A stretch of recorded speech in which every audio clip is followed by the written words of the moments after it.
आज की audio book है ट्रेडिंग इन द जोन। यह बुक शेयर मार्केट के ट्रेडर और इन्वेस्टर सभी में एक कॉन्फिडेंस और एक नया जोश भर देगी।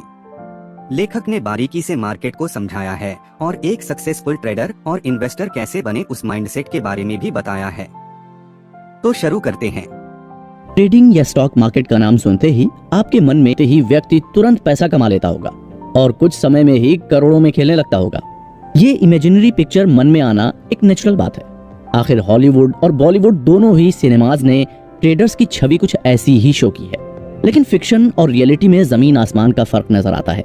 लोग स्टॉक मार्केट में सुनहरे सपने लेकर चले तो जाते हैं, लेकिन उसमें से कुछ चंद लोग ही आगे बढ़ पाते हैं और उन चंद लोगों में बहुत कम होते हैं जो इस काम में लगातार सफल रह पाते हैं।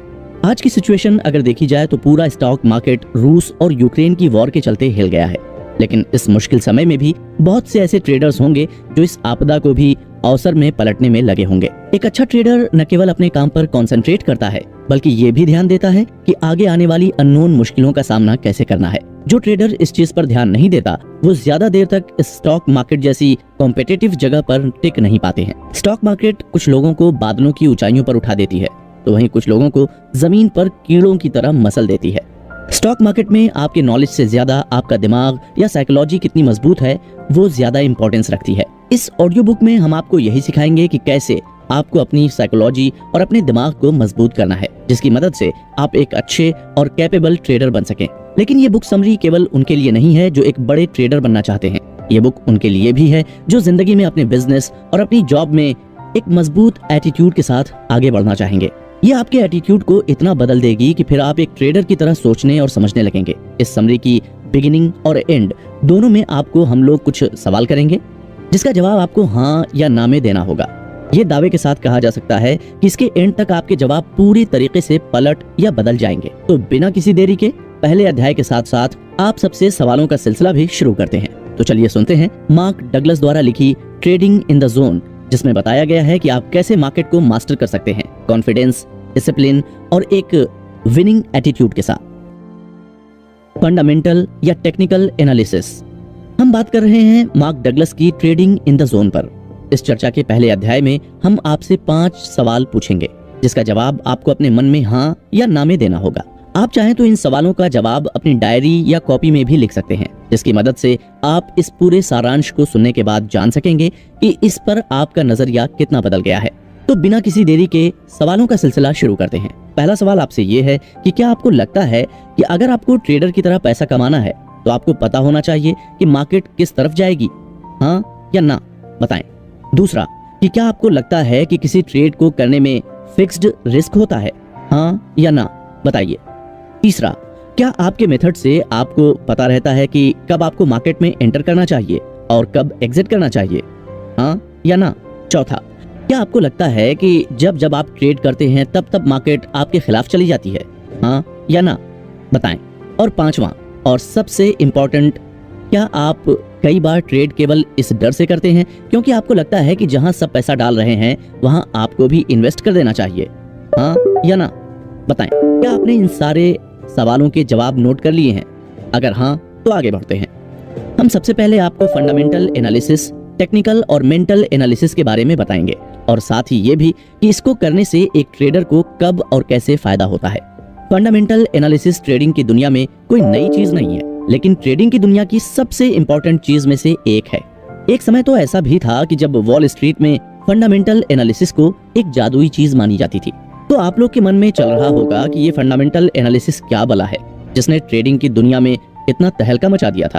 तो मैं आपको बताता हूँ कि ट्रेडर जब फंडामेंटल एनालिसिस का इस्तेमाल करता है तो उन सारे वेरिएबल्स पर नजर रखता है जो आगे चलकर स्टॉक का प्राइस और डिमांड बढ़ा या घटा सकती है। ये मॉडल पूरी तरीके से मैथमेटिकल प्रोजेक्शन के ऊपर डिपेंड था, जो इसकी ताकत और कमजोरी दोनों बनी। स्ट्रेंथ इसलिए कि मैथ्स पर डिपेंड होने के कारण हर प्रोजेक्शन सटीक होता था, लेकिन कमजोरी इसलिए क्योंकि ये मैथ्स पर इतना डिपेंडेंट था कि ये दूसरे ट्रेडर्स को कैलकुलेट नहीं करता था, जिस वजह से हर ट्रेडर अपना फंडामेंटल एनालिसिस लगाता था और हर कोई अपने अपने अनुमान लगा लेते थे, जिससे कंपनी के कई बार प्राइस बढ़ते थे वरना डूब जाते थे। तब इस मॉडल पर इतना डिपेंडेंट हो गए थे कि ट्रेडर्स चाहें तो किसी कंपनी का स्टॉक या प्राइस ऊंचे या नीचे कर सकते हैं, जिस वजह से फंडामेंटल एनालिसिस के कुछ अनुमान गलत होने लगे थे। जिससे इन्वेस्टर्स को भारी नुकसान का सामना भी करना पड़ता था। पर इसका ये मतलब नहीं है कि फंडामेंटल एनालिसिस खराब चीज है या इस्तेमाल के लायक नहीं है। ये आज भी लोग एक प्रोजेक्शन बनाने के लिए इस्तेमाल करते हैं। पूरे में कहने का तात्पर्य ये है कि मार्केट आपके हिसाब से हमेशा नहीं चलती है। कभी मार्केट ऊपर रहती है तो कभी नीचे, जिसको फंडामेंटल एनालिसिस उस हद तक पकड़ा नहीं जा सकता है। यही कारण है कि आज के समय में और एक्सपीरियंस्ड ट्रेडर्स टेक्निकल एनालिसिस का इस्तेमाल करते हैं। जब आपके दिमाग में आ रहा होगा कि अभी तो फंडामेंटल एनालिसिस समझ में आया था, तो अब ये टेक्निकल एनालिसिस क्या चीज है और आखिर क्यों लोग फंडामेंटल एनालिसिस को छोड़कर टेक्निकल एनालिसिस यूज करने लगे हैं, तो इसके बारे में आपको ज्यादा परेशान होने की जरूरत नहीं है। टेक्निकल एनालिसिस तब से चली आ रही है जब से ऑर्गेनाइज्ड मार्केट का जन्म हुआ था, लेकिन ट्रेडिंग कम्युनिटी ने टेक्निकल एनालिसिस को कभी भी गंभीरता से नहीं लिया था। कुछ गिने चुने लोग ही इसका इस्तेमाल किया करते थे, लेकिन 1980 की शुरुआत से ये ज्यादा फेमस होने लगा था। नए ट्रेडर्स जानते थे कि टेक्निकल एनालिसिस ही ट्रेडिंग का फ्यूचर है। टेक्निकल एनालिसिस के पास बहुत सी इंफॉर्मेशन होती थी, जैसे कि उसे पता होता था कि किसी भी दिन, हफ्ते या महीने में कितने लोग मार्केट में पैसा लगाएंगे। बातचीत की भाषा में कहा जाए तो टेक्निकल एनालिसिस लोगों की ट्रेडिंग हैबिट का अनुमान लगा लेते थे, क्योंकि ऐसे बहुत से ट्रेडर्स हैं जो हमेशा एक ही तरीके का ट्रेड किया करते थे, जिसे एक टेक्निकल एनालिस्ट पता लगा लेता था कि किस जगह या किस कंपनी में एक व्यक्ति कितना इन्वेस्ट करेगा, जिस कारण फ्यूचर प्राइस मूवमेंट का अनुमान लगाना ट्रेडर्स के लिए बहुत आसान हो गया था।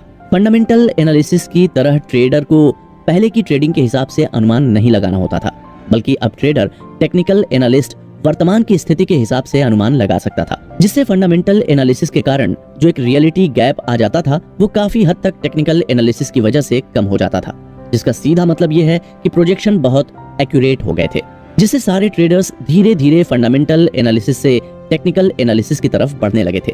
टेक्निकल एनालिसिस न केवल प्रेजेंट बताता था, वो कल परसों यहाँ तक कि आने वाले पूरे साल का इन्वेस्टिंग बिहेवियर पैटर्न निकालने की कैपेसिटी रखता था। ये सब सुनकर आपको लग रहा होगा कि टेक्निकल एनालिसिस जब इतना अच्छा है तो ट्रेडर्स ने फंडामेंटल एनालिसिस छोड़ ही दी होगी और साथ ही कोई नई एनालिसिस भी नहीं इन्वेंट हुई होगी। अगर आपको ऐसा लगता है तो आप गलत और सही दोनों हैं। सही इसलिए क्योंकि बहुत से ट्रेडर्स अब फंडामेंटल एनालिसिस का बिल्कुल इस्तेमाल नहीं करते हैं, परंतु गलत इसलिए होंगे क्योंकि टेक्निकल एनालिसिस के अलावा एक और एनालिसिस भी तेजी से रफ्तार पकड़ रही थी। इस नई और सबसे ज्यादा इस्तेमाल करी जाने वाली एनालिसिस का नाम मेंटल एनालिसिस था। Mental analysis. स्वागत है आप सबका इस सारांश के दूसरे अध्याय में। पहले अध्याय में जैसा कि हमने जाना कि लोग टेक्निकल एनालिसिस पर कैसे पूरी तरह डिपेंडेंट हो गए थे, लेकिन दोनों फंडामेंटल और टेक्निकल एनालिसिस से ज्यादा मजबूत एनालिसिस मेंटल एनालिसिस है। अब आप सबके दिमाग में आएगा कि ये कैसे? जब टेक्निकल एनालिसिस इतनी कैपेबल है तो कोई भला मेंटल एनालिसिस को आखिर क्यों यूज करेगा? इसका जवाब मैं आपको बहुत आसान शब्दों में देना चाहूंगा। आप अपने आप से पूछिए कि आखिर आप ये बुक समरी क्यों सुन रहे हैं। अगर आप ट्रेडिंग करना चाहते हैं तो आप इस बुक की मदद के बिना भी कर सकते थे, और हो सकता है कि आपने करी भी हो या कर रहे हो, लेकिन क्या आपको वो रिजल्ट मिल रहा है जिसकी तलाश में आप ट्रेडिंग में आए थे? अगर इस सब का जवाब ना है तो आपको अपने सवाल का उत्तर मिल गया होगा कि टेक्नोलॉजी आपको स्टैटिस्टिक्स या डेटा दे सकती है, लेकिन ये आपकी अपनी सोच पर है कि आप किस जगह अपना पैसा लगाएंगे। मान लीजिए कि आपने अंधा विश्वास करके टेक्निकल एनालिसिस का इस्तेमाल करते हुए अपना पैसा लगा दिया, लेकिन आपको उस इन्वेस्टमेंट से ज्यादा प्रॉफिट नहीं हुआ, क्योंकि आपको तो प्राइस चार्ट देखकर ही लगा कि मार्केट ऊपर जा रही है, लेकिन असल में किसी वजह से मार्केट डूब गई। इसका सबसे बड़ा एग्जाम्पल वर्तमान में रूस और यूक्रेन का वॉर है, जिसकी वजह से शेयर मार्केट एकदम से बैठ गई। जितने अनुमान लगाए गए थे उसमें से ज्यादातर अनुमान आज की तारीख में गलत साबित हो रहे हैं। ऐसी ही स्थिति को ध्यान में रखते हुए मेंटल एनालिसिस डेवलप हुई थी। अब शेयर मार्केट की दुनिया में दो टाइप के ट्रेडर्स उतर गए हैं, एक जो लगातार जीत हासिल करते हैं और दूसरे वो जो कभी जीतते हैं तो कभी पूरी तरह से हार जाते हैं। तो अब आप सोच रहे होंगे कि ट्रेडिंग एनालिसिस पर महारत कैसे हासिल कर सकते हैं। ट्रेडिंग पर महारत हासिल करना आसान बिल्कुल नहीं है। टेक्निकल एनालिसिस आपको चार्ट दिखा सकता है, लेकिन ये नहीं बता सकता कि उस समय तक सर्कमस्टांसेस क्या होंगी। इसको ट्रेडिंग की भाषा में साइकोलॉजिकल गैप कहते हैं। बहुत से लोग और जो एक बड़ा ट्रेडिंग का ग्रुप है वो सिर्फ ग्राफ देखकर ट्रेडिंग करते हैं, वहीं जो बड़े और सफल ट्रेडर्स होते हैं वो ग्राफ के साथ साथ सर्कमस्टांसेस और रिस्क को देखते हुए अपना पैसा लगाते हैं। साथ ही ऐसा भी नहीं है कि ट्रेडिंग की दुनिया में सफल होने के लिए आपके पास कोई बड़ी डिग्री होनी चाहिए या इसे कोई बड़ा बिजनेसमैन ही कर सकता है। ट्रेडिंग की दुनिया में ऐसी बहुत सी कंपनियां हैं जिसमें कम पढ़ाकू लोगों ने भी ट्रेडिंग मास्टर कर ली है। साथ ही ऐसी भी बहुत सी कंपनियां हैं जहां बड़े बड़े डॉक्टर, लॉयर और बिजनेसमैन ने अपना पूरा पैसा ट्रेडिंग में लुटा दिया है। बड़े और सफल ट्रेडर्स कुछ तंत्र या मंत्र का इस्तेमाल नहीं करते हैं, बस वो सिर्फ बाकी ट्रेडर्स से अलग सोचते हैं।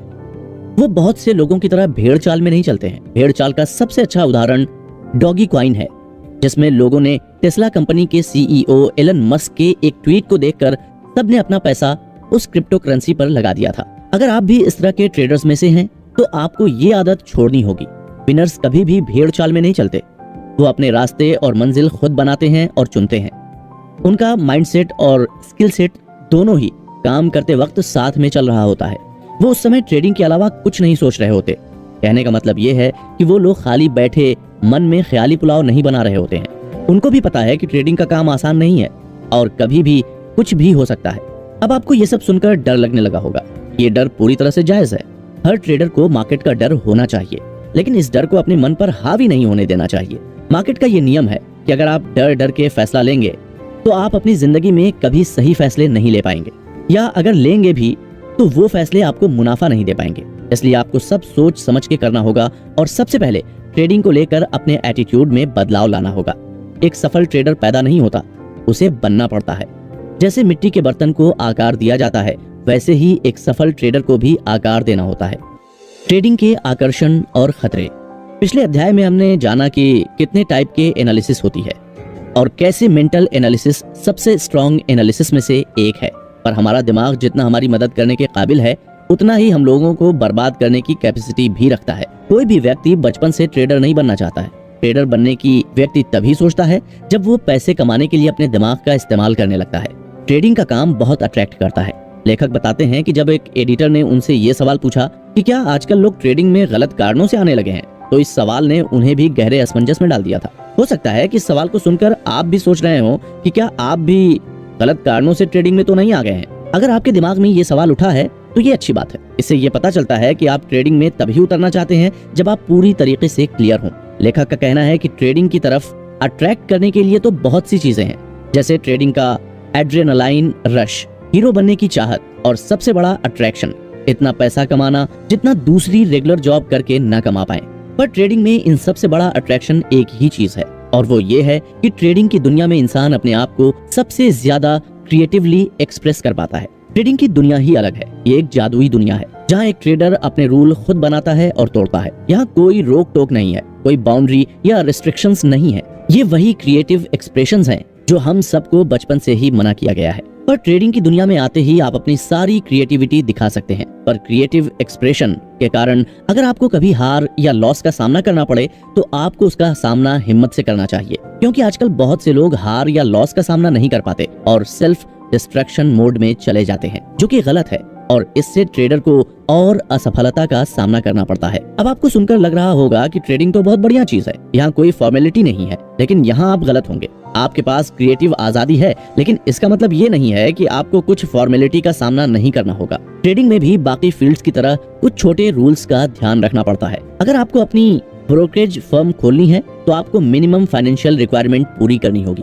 अगर आपको फ्लोर ट्रेडर बनना है तो आपको स्टॉक एक्सचेंज का मेंबर बनना होगा। लेकिन अगर आप एक बार ट्रेडर बन गए तो आपको ज्यादा रूल फॉलो करने की जरूरत नहीं होती है। एक ट्रेडर जब कोई डील करता है तो उसके पास केवल एक पॉसिबिलिटी नहीं होती है, उसके पास कम से कम 8 से 10 बिलियन पॉसिबिलिटीज होती हैं। ये सारी पॉसिबिलिटीज मार्केट के बदलते कंडीशंस पर डिपेंड करती हैं। ट्रेडर को कई बार खुद अंदाजा नहीं होता कि मार्केट किस तरफ जाएगी। अब आपके मन में सवाल होगा कि जब इतनी ढेर सारी पॉसिबिलिटीज हैं, इतने ढेर सारे तरीके हैं, तो ट्रेडर पैसे हारता कैसे है? तो इसका जवाब भी बहुत आसान है।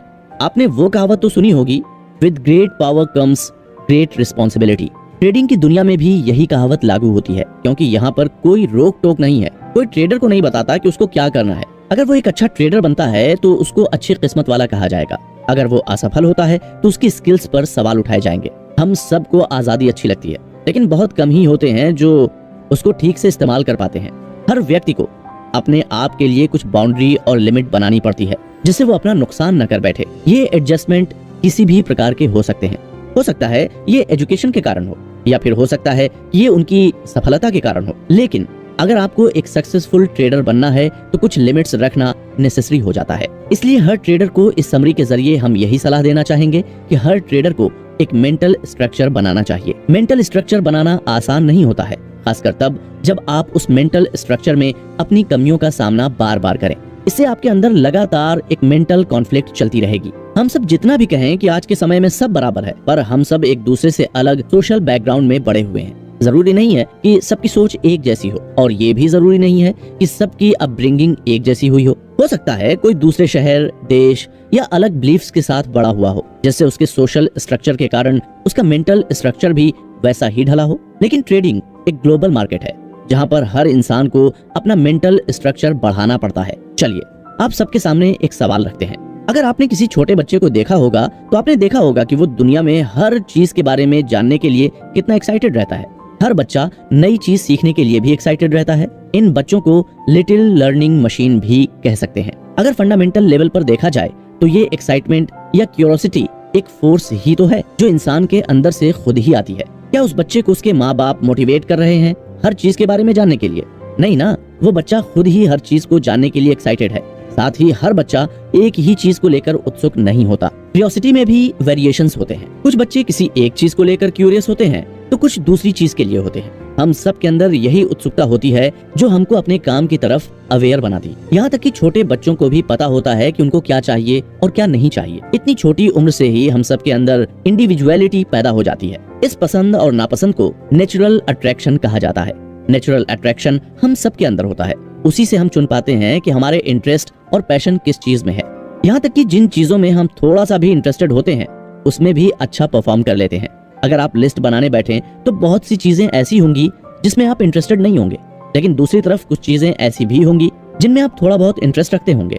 इन सब के बाद आपके मन में अब ये सवाल होगा कि ये पैशनेट इंटरेस्ट आता कहाँ से है? तो ना तो ये आसमान से आता है और ना कोई चीज ये आपके अंदर भर सकता है। ये हर इंसान के अंदर उसके रहन सहन और सराउंडिंग से आता है। जिस इन्वायरमेंट में हम बड़े होते हैं उसी के हिसाब से हमारे पैशन और इंटरेस्ट भी डेवलप होते हैं। ये नेचुरल सिलेक्शन हमारी सहायता तो करता है, लेकिन कई बार हमको इससे खतरा भी होता है। इंडिविजुअलिटी को खतरा। इससे पिछले अध्याय में हमने इस पर चर्चा की थी कि आखिर कैसे हम सब के अंदर एक इंडिविजुअलिटी होती है जो हम सब के अंदर बचपन से ही नजर आने लगती है। लेकिन जैसे जैसे हम बड़े होते हैं वैसे वैसे हमारी यही यूनिकनेस कहीं खो जाती है। ये खोती नहीं है, बल्कि असल में हमारे हालात और परिवार के दबाव के कारण हम सब ये भूल ही जाते हैं कि असल में हम लोग को क्या करना था, और सबकी सुनते सुनते अपनी जिंदगी गुजार देते हैं। ये हमारी एग्जिस्टेंस के सबसे गहरे स्तर पर जुड़ी है। इसलिए जब हमको इससे आजादी मिलती है तो कॉन्फ्लिक्ट होना तो जायज है। उदाहरण के लिए मान लीजिए कि आप एक ऐसे परिवार में पैदा हुए हो जहां सब बहुत फेमस और जाने माने खिलाड़ी या एथलीट हों, लेकिन वहीं आपका इंटरेस्ट क्लासिकल म्यूजिक या आर्ट में हो और आप न चाहते हो कि आप एथलीट बने।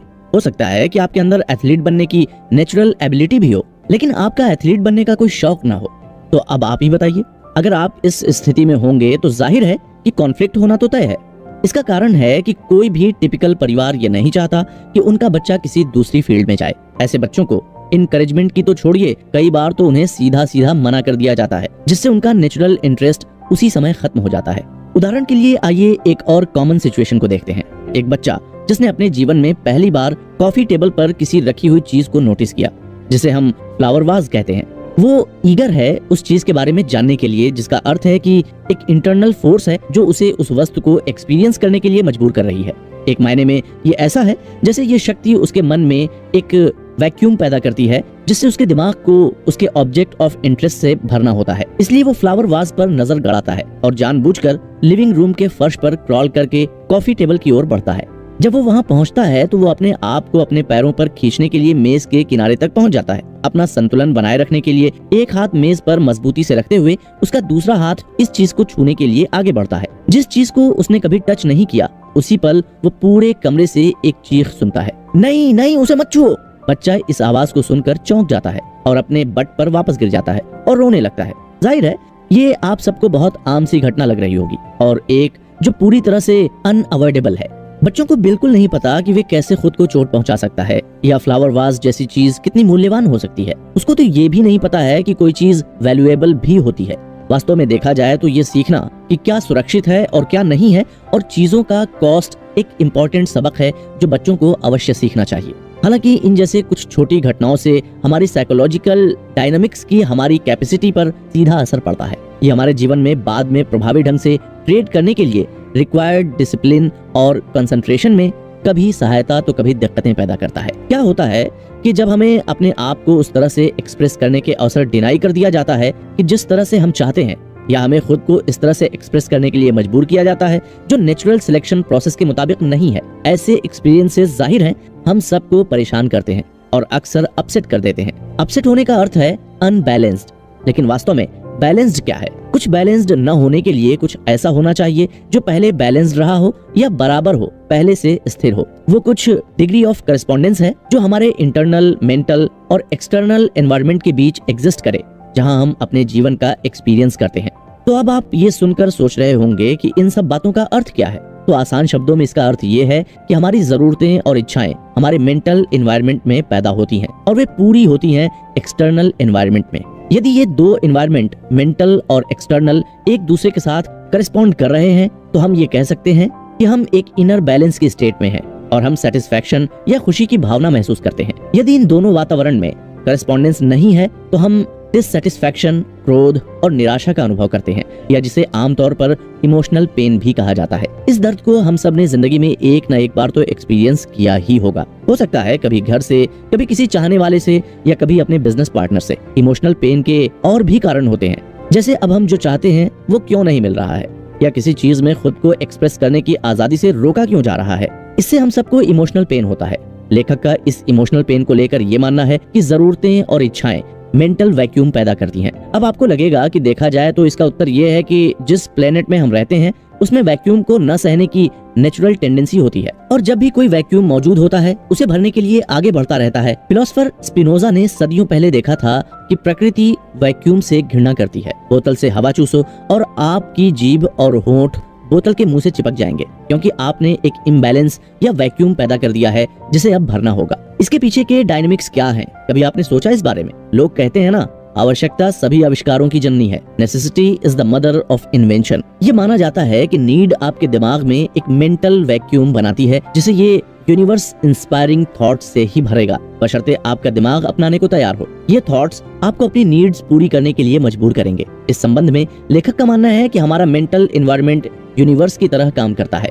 एक बार हम पहचान लेते हैं कि हमारी क्या आवश्यकता या इच्छा है तो हम उस नीड या वैक्यूम को एक्सटीरियर एनवायरनमेंट से एक एक्सपीरियंस से भरने के लिए आगे बढ़ते हैं। यदि हमें इस नीड या ऑब्जेक्ट ऑफ डिजायर पाने से रोक दिया जाता है तो तब हमको वाकई ऐसा लगता है कि जैसे हम कंप्लीट नहीं है, एक अधूरापन है, या वो कुछ थ्रिल जिंदगी से गायब है जो हमें असंतुलन या इमोशनल पेन की स्थिति में डाल देता है। एक बच्चे से उसका खिलौना ले लो जिससे उसका अभी मन न भरा हो, तो ऐसी स्थिति में हर बच्चे को इमोशनल पेन ही होगा। इस बात से कोई मतलब नहीं है कि आप ऐसा उसकी भलाई के लिए ही कर रहे हो। हो सकता है कि ये सब सुनकर आपको ये सब फालतू बातें लग रही हो, पर एक बार खुद के अंदर झांक कर देखिए, क्या आप वही काम कर रहे हैं जिसके आप सपने देखा करते थे? नहीं ना? क्यों नहीं? जानते हैं, जब तक हम 18 वर्ष के होते हैं तब तक हम इस पृथ्वी पर लगभग 6570 दिन रह चुके होते हैं। एक एवरेज निकाला जाए तो प्रतिदिन कई बार सामान्य बच्चा इस तरह की बातें सुनता है। नहीं नहीं, तुम ऐसा नहीं कर सकते, तुम उसे इस तरह से नहीं कर सकते, तुम्हें इसे इस तरह से करना होगा। अभी नहीं, मुझे इसके बारे में सोचने दो, मैं तुम्हें बता दूंगा। ये नहीं किया जा सकता। तुम्हें क्या लगता है कि तुम ये कर सकते हो? तुम्हें ये करना होगा, तुम्हारे पास कोई ऑप्शन नहीं है। देखा जाए तो ये तो बस कुछ अच्छे तरीकों के एग्जाम्पल हैं जिससे हम सबको कभी न कभी बड़े होते वक्त अपने इंडिविजुअल एक्सपीरियंस से रोका गया होगा। भले ही हमने दिन में केवल 1 या 2 बार ऐसी बातें सुनी हो, तो तब भी कई गुना बढ़ जाते हैं। जब तक हम एडल्टहुड तक पहुंचते हैं तब तक 1000 इनकार का सामना कर चुके होते हैं। ऐसे इनकार को हम लोग डिनाइड इम्पल्सेस भी कह सकते हैं। इन सभी इम्पल्सेस का क्या होता है जिन्हें डिनाई कर दिया जाता है और अधूरा छोड़ दिया गया है? क्या वे बस चले जाते हैं? वो जा सकती हैं अगर वे किसी तरह से रिकॉन्साइल करती हैं, या हम एक्सेप्ट कर लेते हैं। वो भी तब अगर हम कुछ करते हैं या कोई और कुछ करता है हमारे मेंटल एनवायरनमेंट को वापस बैलेंस में लाने के लिए। ऐसी कई तकनीक हैं जिससे हम अपने मेंटल बैलेंस पर काबू पा सकते हैं। सबसे नेचुरल और खास कर एक बच्चे के लिए रोना है। रोना एक नेचुरल मैकेनिज्म है इन डिनाइड अधूरे इम्पल्सेस को रिकंसाइल करने के लिए। साइंटिफिक रिसर्चर्स ने पाया है कि आंसू नेगेटिवली चार्ज्ड आयन से मिलकर बनते हैं। यदि इसे नेचुरली होने दिया जाए तो रोने से ये नेगेटिव आयन दूर हो जाएंगे, जिससे हम संतुलन की स्थिति में वापस आ जाएं। भले ही ओरिजिनल इम्पल्सेस कभी पूरी नहीं हो पाई हों, पर रोने की सबसे बड़ी समस्या ये है कि ज्यादातर समय घटनाओं को उनके नेचुरल कोर्स और डिनाइड इम्पल्सेस को रिकंसाइल करने का मौका ही नहीं दिया जाता है। इसके कई कारण हैं कि बड़ों को ये पसंद नहीं है जब उनके बच्चे, विशेषकर लड़के, रोते हैं और वे पूरी कोशिश करते हैं कि उन्हें रोने से डिस्करेज करने के लिए। तो ये तो हमारी सोसाइटी ने शुरुआत से बना रखा है कि लड़के रो ही नहीं सकते, जिस कारण आज भी कई लड़के डिप्रेशन और PTSD के शिकार भी हो जाते हैं। ऐसे कई कारण हैं जिनकी वजह से बड़े बच्चों को ये समझाने की जहमत नहीं उठाएंगे कि वे क्यों उन्हें कुछ ऐसा करने के लिए मजबूर किया जा रहा है जो वो नहीं करना चाहते हैं। अगर बड़े कोशिश भी करते हैं तो भी कोई जरूरी नहीं है कि वे इस इम्बैलेंस को दूर करने के लिए काफी होगा। सोचिए, अगर ये इम्पल्सेस रिकंसाइल नहीं हुई तो क्या होगा? आपके मन में यही सवाल उठ रहा होगा ना। इसका असर ये होगा कि ये सब इम्पल्सेस जमा होती रहती हैं और आमतौर पर किसी भी संख्या में एडिक्टिव और कंपल्सिव बिहेवियर पैटर्न्स में निकल कर आती हैं। एक बहुत ही जनरल गाइडिंग प्रिंसिपल है कि हमें जो कुछ भी लगता है कि हमें बचपन में नहीं मिला, तो एडल्टहुड में पहुंचकर उस डिप्रीव्ड चीज के हम एडिक्ट बन सकते हैं। उदाहरण के लिए, अपनी ओर ध्यान या अटेंशन पाने की कोशिश करना। बहुत से लोग इसके आदी हैं। मैं उन लोगों की बात कर रहा हूँ जो अपनी ओर ध्यान आकर्षित करने के लिए कुछ भी कर सकते हैं। इसका सबसे अधिक कॉमन कारण ये है कि उनका मानना है कि जब वे छोटे थे तब उन्हें या तो पर्याप्त अटेंशन नहीं दिया गया था या उस स्टेज पर नहीं मिला जब ये उनके लिए इम्पोर्टेंट था। किसी भी मामले में बहुत बार किसी चीज की कमी अनरिजॉल्व्ड या अनसुलझी रह जाती है, जो उन्हें उन तरीकों से व्यवहार करने के लिए मजबूर करती है जो उस एडिक्शन को सेटिस्फाई करेंगी। हम लोगों के लिए ये समझना इम्पोर्टेंट है कि इन अनसेटिस्फाइड डिनाइड इम्पल्सेस जो हम सभी में मौजूद हैं के कारण हमें कंसंट्रेटेड रहने और हमें ट्रेडिंग के लिए एक डिसिप्लिन्ड और कंसिस्टेंट अप्रोच रखने की हमारी कैपेसिटी को किस तरह इन्फ्लुएंस कर। Safeguards for mentality. इस अध्याय में हम जानेंगे कि कैसे आप अपनी मेंटालिटी को ट्रेडिंग की दुनिया में अपने काम को इफेक्ट नहीं करने देंगे। ट्रेडिंग की दुनिया में इफेक्टिवली काम करने के लिए हमें अपने बिहेवियर को गाइड करने के लिए रूल्स और लिमिट्स की जरूरत होती है। ये किसी भी ट्रेडिंग का एक सिंपल फैक्ट है कि इसमें खुद को भारी नुकसान करने की कैपेसिटी मौजूद है, और वो भी उस लेवल का नुकसान जिसको हम इमेजिन भी नहीं कर सकते हैं। यहाँ तक कि ये नुकसान आउट ऑफ प्रोपोर्शन हो सकते हैं। ट्रेड्स कई टाइप्स के होते हैं और इसमें नुकसान का जोखिम अनलिमिटेड है। खुद को डैमेज से बचाने के लिए हमें एक इंटरनल स्ट्रक्चर बनाने की जरूरत है, जो एक तरीके का स्पेशलाइज्ड मेंटल डिसिप्लिन हो और एक पर्सपेक्टिव हो जो हमारे बिहेवियर को गाइड करता है, ताकि हम हमेशा अपने हित में काम करें। ये स्ट्रक्चर हर एक इंसान के अंदर मौजूद होनी चाहिए, क्योंकि मार्केट सोसाइटी की तरह कोई डेफिनेट स्ट्रक्चर नहीं देता है। मार्केट बिहेवियर पैटर्न के रूप में स्ट्रक्चर देते हैं जो इंडिकेट करते हैं कि कब खरीदने या बेचने का अवसर मौजूद हो, लेकिन इसी एक साधारण संकेत के साथ स्ट्रक्चर समाप्त हो जाता है। अदरवाइज प्रत्येक व्यक्ति के पर्सपेक्टिव से आपके व्यवहार को गाइड करने के लिए कोई फॉर्मल रूल नहीं है, कोई शुरुआत, मिडिल या एंड भी नहीं है, जैसा कि हर दूसरी एक्टिविटी जो हम करते हैं में मौजूद होता है। ये गहरे साइकोलॉजिकल इम्प्लीकेशंस के साथ एक बहुत ही महत्वपूर्ण डिफरेंस है। मार्केट एक ऐसी नदी है जो लगातार चलती है। ये शुरू नहीं होती है, रुकती भी नहीं है, ये किसी का इंतजार भी नहीं करती है। बाजार बंद होने पर भी कीमतें अभी भी मूव कर रही होती हैं। ऐसा कोई रूल नहीं है कि किसी भी दिन की शुरुआती कीमत उतनी ही होनी चाहिए जितनी एक दिन पहले मार्केट बंद होने के वक्त थी। सोसाइटी में हम जो कुछ भी करते हैं वो हमें इफेक्टिवली काम करने के लिए ऐसे बाउंड्री लेस एनवायरनमेंट के लिए तैयार नहीं करता है। ट्रेडिंग के कई कॉन्ट्राडिक्शंस में से एक ये है कि ये एक गिफ्ट भी है और साथ ही साथ ये एक कर्ज भी है।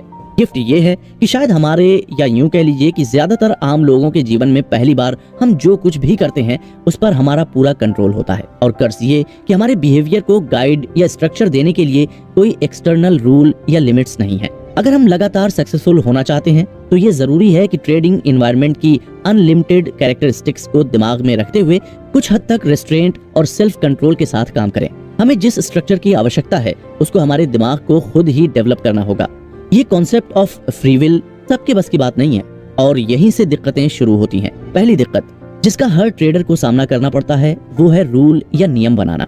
नियमों की आवश्यकता तो सभी को समझ में आ सकती है, लेकिन ये रूल्स बनाने के लिए खुद को मजबूर करना मुश्किल हो सकता है। ऐसा इसलिए है कि हम अपना ज्यादातर जीवन इन्हीं रूल से मुक्त होने की कोशिश करते रहते हैं। आमतौर पर अपने लिए रूल्स बनाना बहुत दर्द और पीड़ा देता है। अब हम आपसे ये नहीं कह रहे हैं कि आपको एक सफल ट्रेडर बनने के लिए अपनी सभी पिछली फ्रस्ट्रेशंस और डिसअपॉइंटमेंट्स को हैंडल करना होगा। ऐसा तो बिल्कुल भी नहीं है, और ये जरूरी नहीं है कि आपको ये सब झेलना ही है। लेखक का कहना है कि उन्होंने कई ऐसे ट्रेडर्स के साथ काम किया है जिन्होंने कंसिस्टेंसी से अपने एम्स को हासिल किया है और अपनी डिनाइड इम्पल्सेस के बैकलॉग को हैंडल करने के लिए कुछ भी नहीं किया है। हालांकि उन्होंने ये जरूर कहा है कि आप इस सच्चाई को फॉर ग्रांटेड नहीं ले सकते हैं कि जिस मेंटल स्ट्रक्चर की आपको जरूरत है उसके लिए आपको इस पर कितना एफर्ट और फोकस करना पड़ेगा। आपको वो मेंटल स्ट्रक्चर पाना है जिससे नेगेटिव इफेक्ट को कंपनसेट कर सकें।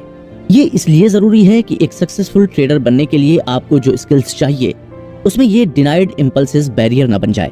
ट्रेडिंग में दूसरी प्रॉब्लम जिसका ट्रेडर सामना करते हैं वो है failure to take responsibilities. Trading एक ऐसी पर्सनल चॉइस या डिसीजन है जिसका रिजल्ट तुरंत सामने आ जाता है।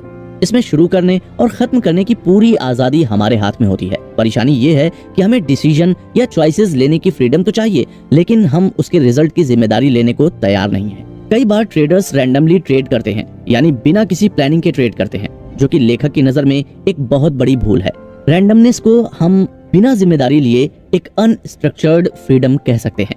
जब हम वेल डिफाइंड प्लान के बिना और अनलिमिटेड वेरिएबल्स के साथ ट्रेड करते हैं तो सक्सेसफुल ट्रेडर्स के लिए क्रेडिट लेना तो बहुत आसान होता है, क्योंकि हम कहते हैं कि कुछ मेथड मौजूद था। पर दूसरी ओर उन ट्रेडर्स की जिम्मेदारी लेने से बचना बहुत आसान है जो उस तरह से नहीं निकले जैसा हम चाहते थे, क्योंकि हम अपनी गलती मानने की बजाय किसी वेरिएबल को दोष देते हैं जिनके बारे में हमें पहले से पता नहीं था, और इसलिए हम पहले से इसको कंसीडर नहीं कर सकते थे।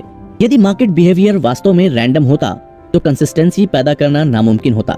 यदि कंसिस्टेंट होना इम्पॉसिबल है तो हमें वास्तव में जिम्मेदारी लेने की आवश्यकता नहीं है। इस लॉजिक के साथ समस्या ये है कि मार्केट का हमारा डायरेक्ट एक्सपीरियंस हमें कुछ अलग बताता है। मार्केट में वही बिहेवियर पैटर्न बार बार सामने आते हैं। भले ही हर एक इंडिविजुअल पैटर्न का रिजल्ट रैंडम होता है, लेकिन पैटर्न की एक सीरीज का रिजल्ट हमेशा कंसिस्टेंट होता है। ये चीज स्टैटिस्टिकली भी रिलायबल है। ये एक ऐसा पैराडॉक्स है जिसे बड़ी आसानी से एक डिसिप्लिन्ड, ऑर्गेनाइज्ड और एक कंसिस्टेंट अप्रोच के साथ हल किया जा सकता है। रैंडम अप्रोच हो सकता है आज आपके फेवर में काम कर रही हो, पर कल को हो सकता है ये धोखा दे जाए, और यही रैंडमनेस ही आपकी असफलता का कारण बन जाए। इसलिए हर ट्रेडर को अपने ट्रेड की पूरी जिम्मेदारी लेनी चाहिए, न कि सब कुछ किस्मत या रैंडमनेस पर टाल देना चाहिए। ट्रेडिंग की तीसरी दिक्कत भी कहीं ना कहीं दूसरी दिक्कत से ही जुड़ी हुई है, और वो है रैंडम रिवार्ड्स की लत लग जाना। अब आप ये सुनकर सोच रहे होंगे कि अब रिवार्ड्स मिलने की आदत से क्या दिक्कत है, तो चलिए बताते हैं कि इससे दिक्कत क्या है। एक बंदर को आप किसी एक खास टास्क करने पर हर दफा रिवार्ड दीजिए, वो जल्दी ही इस चीज का आदी हो जाता है और वही टास्क करने की कोशिश करता है। ये रिवार्ड देना बंद कर दीजिए और वो उतने ही जल्दी उस टास्क को करना बंद कर देगा। लेकिन अगर आप कभी कभी उस टास्क पर उसे रिवार्ड देते रहिए तो वो रिवार्ड की उम्मीद से उस टास्क को करता रहेगा। यही हालत हम लोगों की भी है। लेखक का कहना है कि उन्हें ये समझ नहीं आता कि हम रैंडम रिवार्ड्स के लिए हमेशा तैयार क्यों बैठे रहते हैं। उनको लगता है कि ये उन यूफोरिया इंड्यूसिंग केमिकल से रिलेटेड है जो एक अनएक्सपेक्टेड प्लेजेंट सरप्राइज पाने पर हमारे दिमाग में रिलीज होते हैं।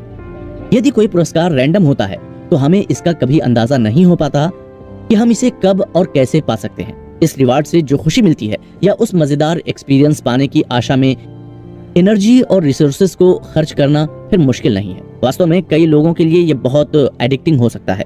दूसरी ओर जब हम किसी विशेष रिजल्ट की आशा करते हैं और वो नहीं मिलता है तो हम डिसअपॉइंट हो जाते हैं और बुरा महसूस करते हैं। यदि हम इसे फिर से करते हैं और वही डिसअपॉइंटिंग रिजल्ट मिलता है तो इसके चांसेस बहुत कम है कि हम वो काम करते रहेंगे जिससे हम जानते हैं कि उसे करने से हमें इमोशनल पेन होगा।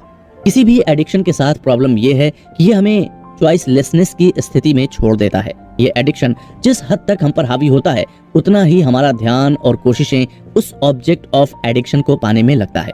बाकी सब पॉसिबिलिटीज जो हर समय मौजूद होती हैं, दूसरी जरूरतों को पूरा करने के लिए वो या तो इग्नोर कर दिया जाता है या फिर डिसमिस कर दिया जाता है। ये दूसरी जरूरतें क्या हैं? ये है खुद पर भरोसा करने की जरूरत है और हमारी ज्यादा एसेट्स को जोखिम में नहीं डालने की जरूरत। हम अपने एडिक्शन को सेटिस्फाई करने के अलावा और कोई काम करने में अपने आप को पावरलेस महसूस करते हैं। ये जो रैंडम रिवार्ड का नशा होता है ये ट्रेडर्स के लिए विशेष रूप से परेशानी का सबब बनता है। ये उस मेंटल स्ट्रक्चर को बनाने में एक और रुकावट पैदा करती है जिससे उसके काम में कंसिस्टेंसी आ सके। इसलिए अगर आप ट्रेडिंग की दुनिया में उतरने वाले हैं या अभी ट्रेड कर रहे हैं तो ध्यान रखें कि रैंडम ट्रेड और गिफ्ट्स की आदत बिल्कुल न डालें। चौथी और सबसे बड़ी गलती जो हर ट्रेडर कभी ना कभी करता है वो ये है कि ये सोचना कि वो मार्केट को कंट्रोल कर सकता है। हमारी अपब्रिंगिंग ने हमें एक सोशल एनवायरनमेंट में काम करने के लिए प्रोग्राम किया है। इसका मतलब है कि हमने हमारी नीड्स, वांट्स और इच्छाओं को पूरा करने के लिए कुछ थिंकिंग स्ट्रेटजीज हासिल कर लिया है जो सोशल इंटेंशन के लिए सुटेबल है। हमने न केवल उन नीड्स, वांट्स और इच्छाओं को पूरा करने के लिए एक दूसरे पर डिपेंड रहना सीख लिया है जो हम खुद पूरा नहीं कर सकते, बल्कि इस प्रोसेस में हमने कई सोशल बेस्ड कंट्रोलिंग और मैनिपुलेटिंग टेक्निक्स भी हासिल कर लिए हैं। इसके जरिए हम और लोगों को इस तरह से व्यवहार करने को मजबूर करते हैं जैसा कि हम चाहते हैं। लेकिन ट्रेडिंग की दुनिया इससे पूरी तरह से उल्टी है। ये एक ऐसी जगह है जहां आपको अपना फायदा खुद ही देखना होता है। मार्केट पर डिपेंड करना तो दूर की बात है, यहाँ हमारा जरा भी बस नहीं चलता है। मार्केट कंट्रोल और मैनिपुलेशन के बल पर नहीं चलता, बल्कि टेक्निक और सूझबूझ से चलता है। तो ट्रेडिंग की दुनिया में किसी को ये नहीं सोचना चाहिए कि वो मार्केट को अपनी उंगलियों पर नचा सकता है, लेकिन हम अपने परसेप्शन और मार्केट इंफॉर्मेशन को समझने और अपने बिहेवियर को जरूर कंट्रोल कर सकते हैं। तभी हम एक ऑब्जेक्टिव पर्सपेक्टिव से काम कर सकते हैं। जिम्मेदारी उठाना और मेंटल एनवायरनमेंट सुधारना।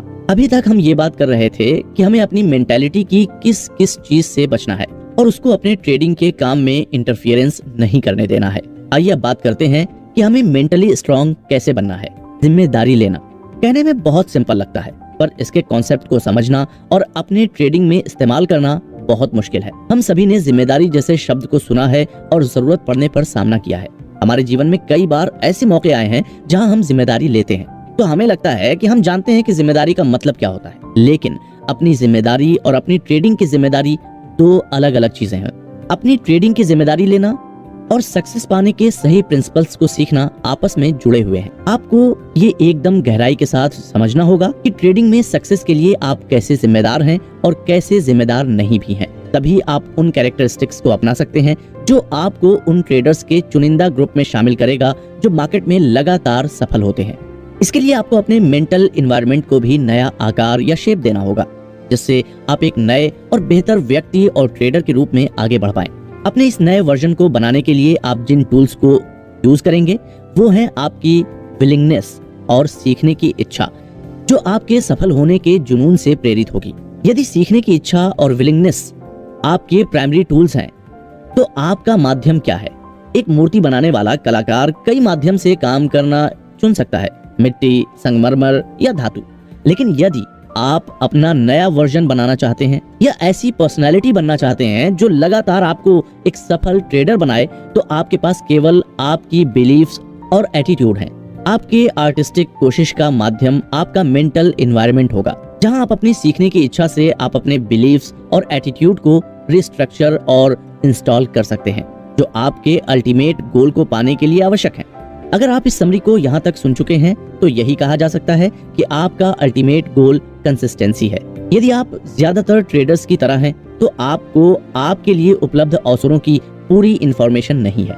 अपने पोटेंशियल को अधिक से अधिक यूज करने के लिए, उसे अपने जीवन में अधिक से अधिक रियलिटी बनाने के लिए आपका प्राइमरी गोल ये होना चाहिए कि आपको ये सीखना है कि कैसे कंसिस्टेंटली सक्सेसफुल ट्रेडर की तरह सोचना है। याद रखें, सक्सेसफुल ट्रेडर कई तरह के यूनिक तरीके से सोचते हैं। उन्होंने एक मेंटल स्ट्रक्चर हासिल कर ली है जो उन्हें बिना किसी डर के ट्रेड करने देता है और साथ ही उन्हें लापरवाही और फियर बेस्ड गलतियां करने से प्रोटेक्ट करता है। इस माइंडसेट के कई कंपोनेंट्स हैं, लेकिन बॉटम लाइन ये है कि सक्सेसफुल ट्रेडर डर और लापरवाही के इफेक्ट्स को अपनी ट्रेडिंग से लगभग मिटा दिया है। ये दो फंडामेंटल कैरेक्टरिस्टिक्स उन्हें कंसिस्टेंट रिजल्ट देते हैं। जब आप इस माइंडसेट को हासिल कर लेंगे तो आप भी बिना किसी डर के ट्रेडिंग कर सकेंगे। आप फियर बेस्ड एरर्स को अवॉइड कर सकेंगे, जो रैशनलाइजिंग, अनजाने में इंफॉर्मेशन को डिस्टॉर्ट करने, हिचकने, समय से पहले फैसले लेने या फिर ज्यादा उम्मीद रखने से होती है। एक बार जब डर चला गया तो कोई कारण नहीं होगा इन एरर्स या गलतियों को करने का, और ये गलतियां आपके ट्रेडिंग से लगभग गायब हो जाएंगी। हालांकि डर को खत्म करना केवल आधा क्वेश्चन है। दूसरा हिस्सा है रिस्ट्रेंट डेवलप करने की जरूरत। एक्सीलेंट ट्रेडर्स ने सीखा है कि इंटरनल डिसिप्लिन होना बहुत जरूरी है, या फिर एक ऐसा मेंटल मैकेनिज्म जो अधिक उत्साह के नेगेटिव इफेक्ट्स या लगातार विनिंग ट्रेड से आने वाले ओवर कॉन्फिडेंस को सर पर न चढ़ने दें। हम सबको सिखाया गया होगा कि कभी भी घमंड नहीं करना चाहिए। ट्रेडिंग की दुनिया में भी ये रूल लागू होता है। एक ट्रेडर के लिए जीतना बेहद खतरनाक है। यदि उस ट्रेडर ने अपने आप को मॉनिटर और कंट्रोल करना नहीं सीखा है तो अब मान लीजिए कि आप कुछ ट्रेड लगातार जीत गए। यदि कुछ विनिंग ट्रेड्स आपको ऐसे केयरलेस स्टेट में पहुंचा देते हैं जो आपकी सफलता के लिए एक आवश्यक कंपोनेंट है, लेकिन सही एटीट्यूड पर बेस्ड नहीं है, तो आपके पास नेचर ऑफ ट्रेडिंग की एक बहुत ही गलत समझ है जो डेफिनेटली इमोशनल और फाइनेंशियल डिजास्टर ही देगी। कुछ विनिंग ट्रेड्स पाने का मतलब ये नहीं है कि आप एक अच्छे ट्रेडर बन गए हैं, लेकिन आपको ऐसा लगेगा क्योंकि ये हमें ऐसे स्टेट ऑफ माइंड में ले जाता है जो केवल सबसे अधिक अकम्प्लिश्ड और कंसिस्टेंट बेसिस पर एक्सपीरियंस करते हैं। सच्चाई ये है कि एक विनिंग ट्रेड पाने के लिए आपको थोड़ी सी भी स्किल की जरूरत नहीं है। लेखक का कहना है कि वो ऐसे कई लोगों के बारे में जानते हैं जिन्होंने अपनी शुरुआत की trading career string of winning trades के साथ किया था। जब आप आत्मविश्वास से भरे हों और किसी भी डर और चिंताओं से फ्री महसूस कर रहे हों, विनिंग ट्रेड्स की स्ट्रिंग के फ्लो में आना आसान है। ये एक तरह की नेचुरल रिदम बन जाती है जहां आपको क्या करना है बिल्कुल ऑब्वियस या सेल्फ एविडेंट होती है। ये लगभग वैसा ही है जैसे मार्केट खुद आपको चीख चीख कर बता रहा हो कि कब खरीदना है और कब बेचना है, और आपको एनालिटिकल सोफिस्टिकेशन की कोई खास जरूरत नहीं रह जाती है। और जाहिर है क्योंकि आपको कोई डर नहीं रह गया है, आप अपने टारगेट को बिना किसी इंटरनल आर्गुमेंट या कॉन्फ्लिक्ट के कर सकते हैं। लेखक यहाँ पर जो बात कह रहे हैं वो ये है कि किसी भी कोशिश में जीतना ज्यादातर एटीट्यूड का काम होता है। बहुत सारे लोग इसके बारे में जानते हैं, लेकिन साथ ही ज्यादातर लोग ये नहीं समझ पाते हैं कि एटीट्यूड उनके रिजल्ट्स में कितना बड़ा रोल प्ले करता है।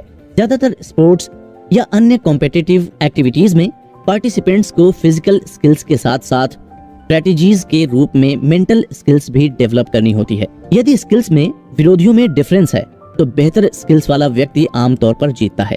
जब एक अंडरडॉग एक बेहतर अपोनेंट को हरा देता है तो इसमें डिटरमाइनिंग फैक्टर क्या है? जब दो विरोधी इक्वली मैच्ड हो तो वो कौन सा फैक्टर है जो किसी एक का पलड़ा भारी कर देता है? दोनों ही मामलों में जवाब है एटीट्यूड। जानते हैं ट्रेडिंग को इतना इंटरेस्टिंग और साथ ही सीखना इतना मुश्किल क्यों बनाता है? वो ये है कि आपको वाकई में बहुत ज्यादा स्किल की जरूरत नहीं है, आपको बस एक जीनियस विनिंग एटीट्यूड चाहिए।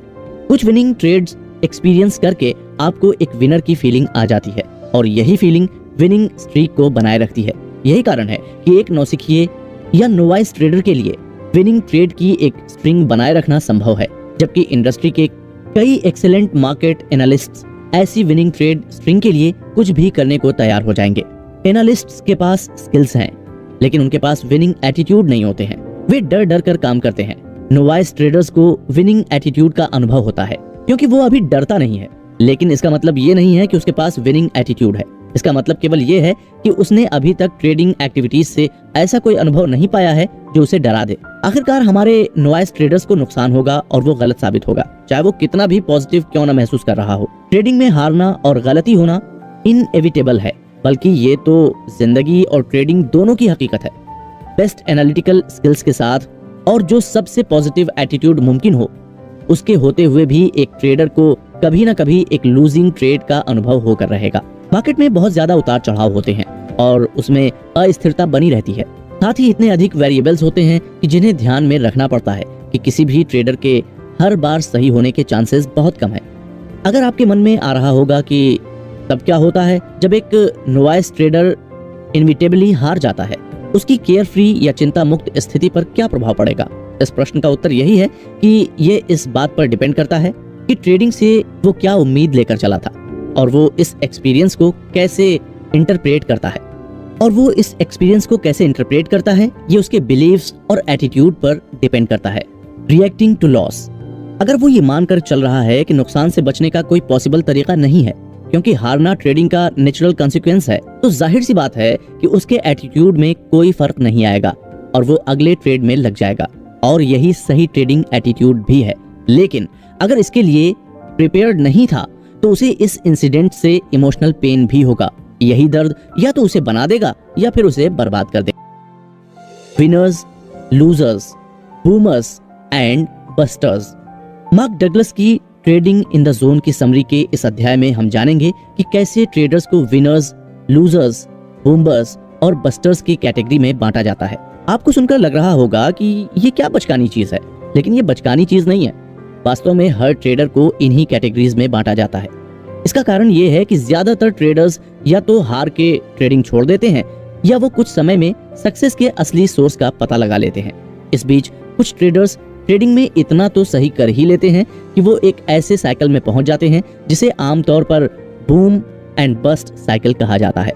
अब तक जो नोवाइस ट्रेडर का एग्जाम्पल लिया है उसके दिमाग में इंप्रेशन पड़ रहा होगा कि हर किसी में एक नेगेटिव एटीट्यूड होता है, लेकिन ये जरूरी नहीं है। हर कोई नेगेटिव नहीं होता है और न ही ये जरूरी है कि वो हारेगा ही।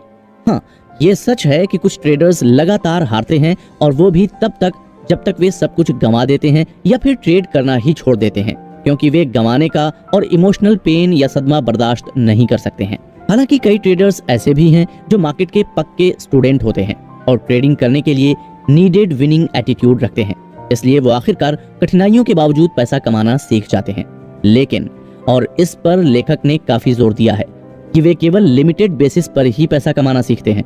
उन्होंने अभी तक ये नहीं सीखा है कि यूफोरिया या अति उत्साह का जो उल्टा असर पड़ता है उससे मुकाबला कैसे करें, या फिर उनको ये भी नहीं पता होता कि खुद ही अपना नुकसान करने के चांसेस से किस तरह से बचे। यूफोरिया और सेल्फ सबोटेज दो शक्तिशाली साइकोलॉजिकल फोर्सेस हैं जिनका आप पर गहरा नेगेटिव इफेक्ट पड़ेगा, लेकिन वे ऐसी ताकतें नहीं हैं जिनसे आपको ज्यादा चिंता करना पड़े, कम से कम तब तक तो नहीं जब तक आप विन कर रहे हों, या यूं कहें कि लगातार जीत रहे हों।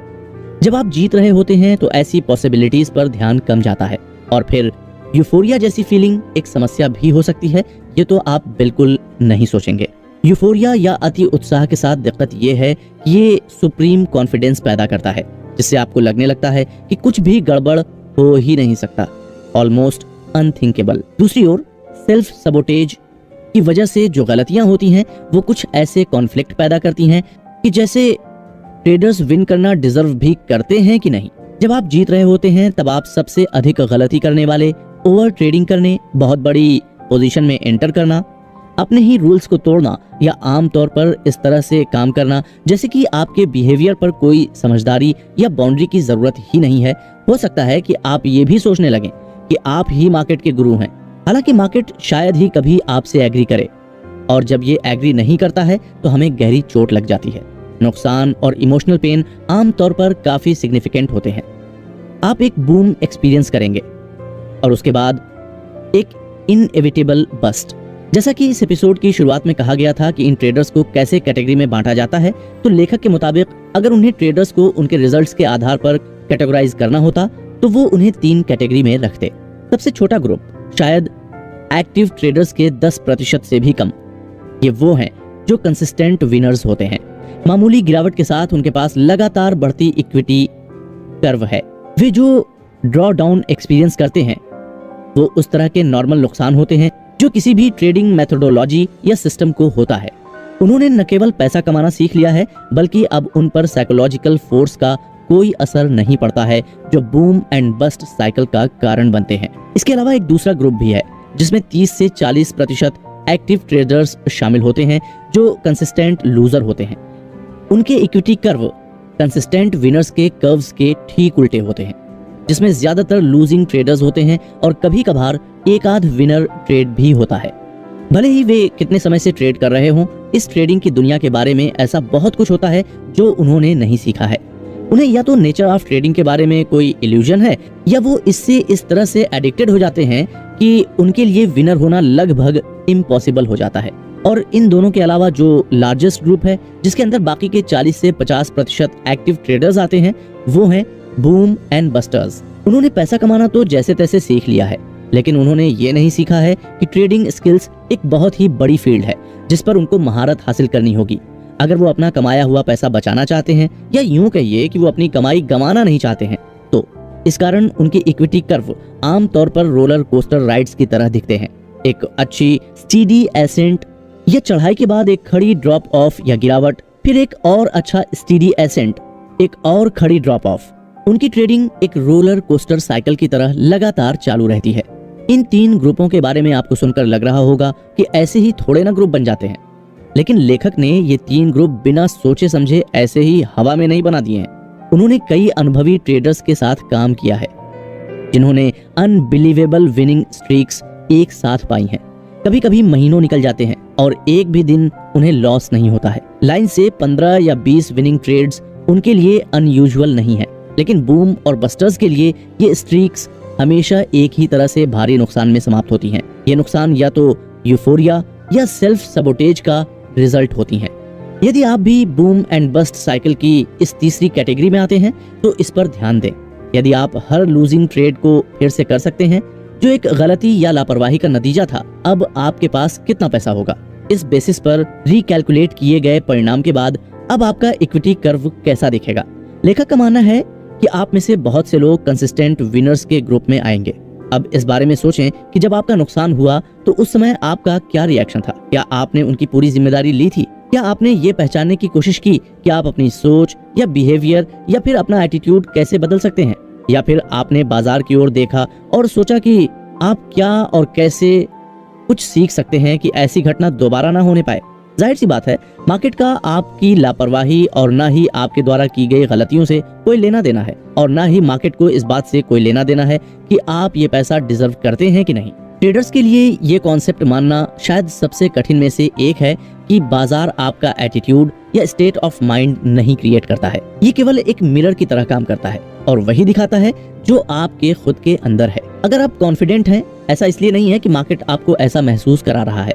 ऐसा इसलिए है क्योंकि आपके विश्वास और एटीट्यूड इस तरह से जुड़े होते हैं जो आपको आगे बढ़ने देता है और जो भी रिजल्ट हो उसकी जिम्मेदारी लेता है। साथ ही इनसाइट डेवलप करने में भी सहायता करता है। आप अपनी आत्मविश्वास की स्थिति बनाए रखते हैं सिर्फ इसलिए क्योंकि आप लगातार सीख रहे हैं। इसके उलट यदि आप गुस्से में हैं और डरते हैं तो ऐसा इसलिए है क्योंकि आप कुछ हद तक मानते हैं कि मार्केट ही आपके रिजल्ट्स का कारण है, न कि आप खुद अपने रिजल्ट्स पर कंट्रोल रखते हैं। इन सब बातों से लेखक ये बताने की कोशिश कर रहे हैं कि जिम्मेदारी न लेने का सबसे बुरा रिजल्ट ये होता है कि ये आपको बेहद तकलीफ पहुंचाता है और आपको डिससैटिस्फाइड रखता है। एक पल के लिए इसके बारे में सोचिए।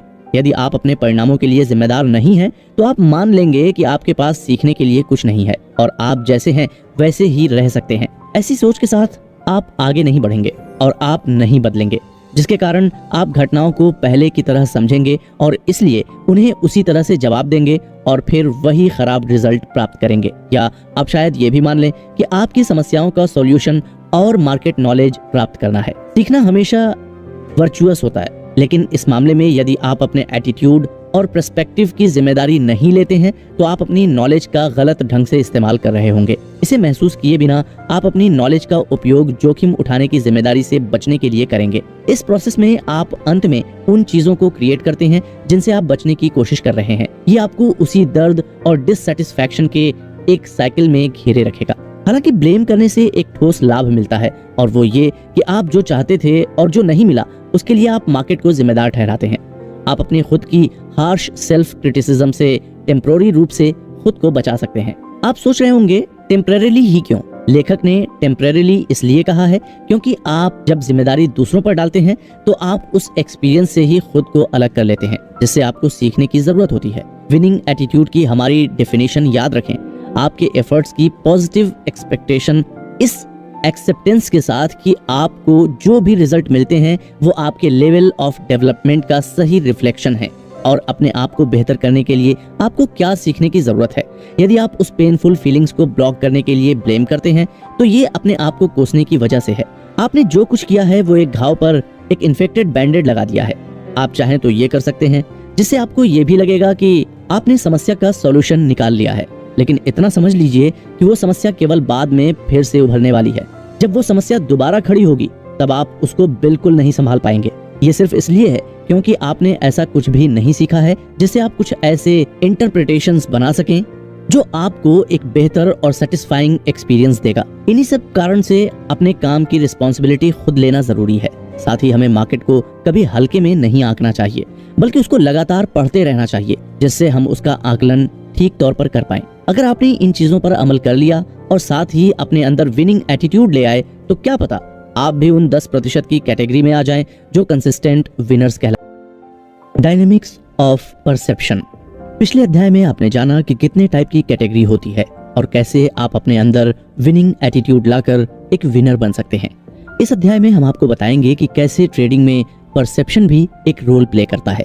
इस बुक समरी का एक प्राइमरी पर्पस आपको ये सिखाना है कि मार्केट इंफॉर्मेशन से तकलीफ की थ्रेट को कैसे दूर किया जाए। बाजार से जो इन्फॉर्मेशन मिलती है वो अपने आप में हैप्पी या पेनफुल नहीं होती है। बाजार के नजरिए से ये सब बस इन्फॉर्मेशन है। ऐसा लग सकता है कि बाजार आपको वो फीलिंग महसूस करा रहा है जैसे आप किसी भी समय महसूस कर रहे हों, लेकिन ऐसा है नहीं। ये आपका अपना मानसिक स्ट्रक्चर है जो डिसाइड करता है कि आप कैसे उस इन्फॉर्मेशन को परसीव करें, आप कैसा महसूस करें और एज अ रिजल्ट आपका स्टेट ऑफ माइंड ऐसा है कि नहीं कि आप आराम से बाजार जो कुछ भी अपॉर्चुनिटी दे रहा है उसके फ्लो में बहते हुए उसका लाभ उठाएं। प्रोफेशनल्स मार्केट्स के बारे में कुछ भी पेनफुल नहीं समझते हैं, इसलिए उनको कोई थ्रेट महसूस नहीं होती।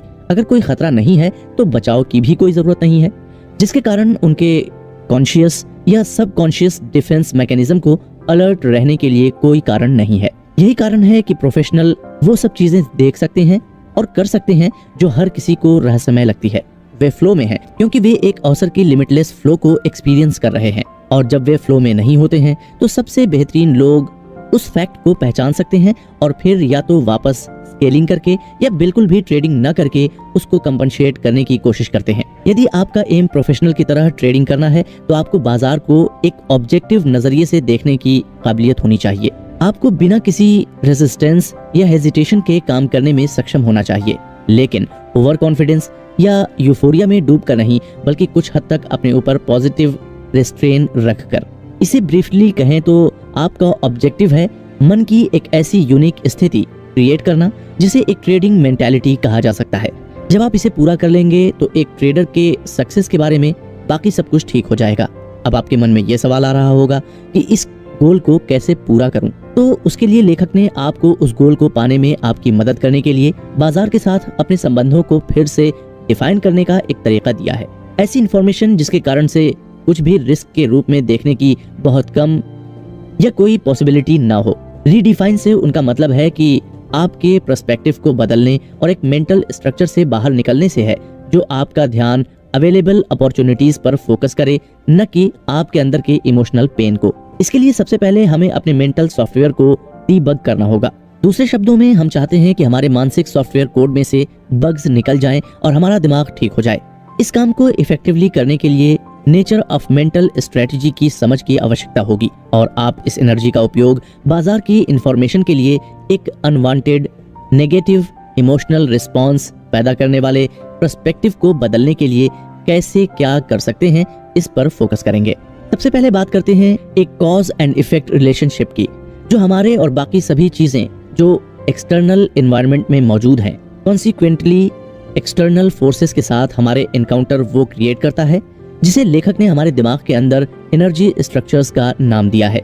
यादें, डिस्टिंक्शंस और अल्टीमेटली जीवन भर हम जिनसे बिलीफ्स एक्वायर करते हैं, वे हमारे मानसिक वातावरण में स्ट्रक्चर्ड एनर्जी के रूप में मौजूद होते हैं। स्ट्रक्चर्ड एनर्जी एक एब्स्ट्रैक्ट कॉन्सेप्ट है। आप खुद से पूछ रहे होंगे, ऊर्जा आकार या रूप कैसे लेती है? ह्यूमन कॉन्शियसनेस के विकास पर विचार करें और केवल 100 साल पहले की तुलना ढंग से कार्य करने के लिए क्या जानना जरूरी है, ये सोचें। वहाँ ये इंडिकेट करने के लिए बिल्कुल कुछ भी नहीं है कि हमारे पास सीखने की अनलिमिटेड कैपेसिटी नहीं है।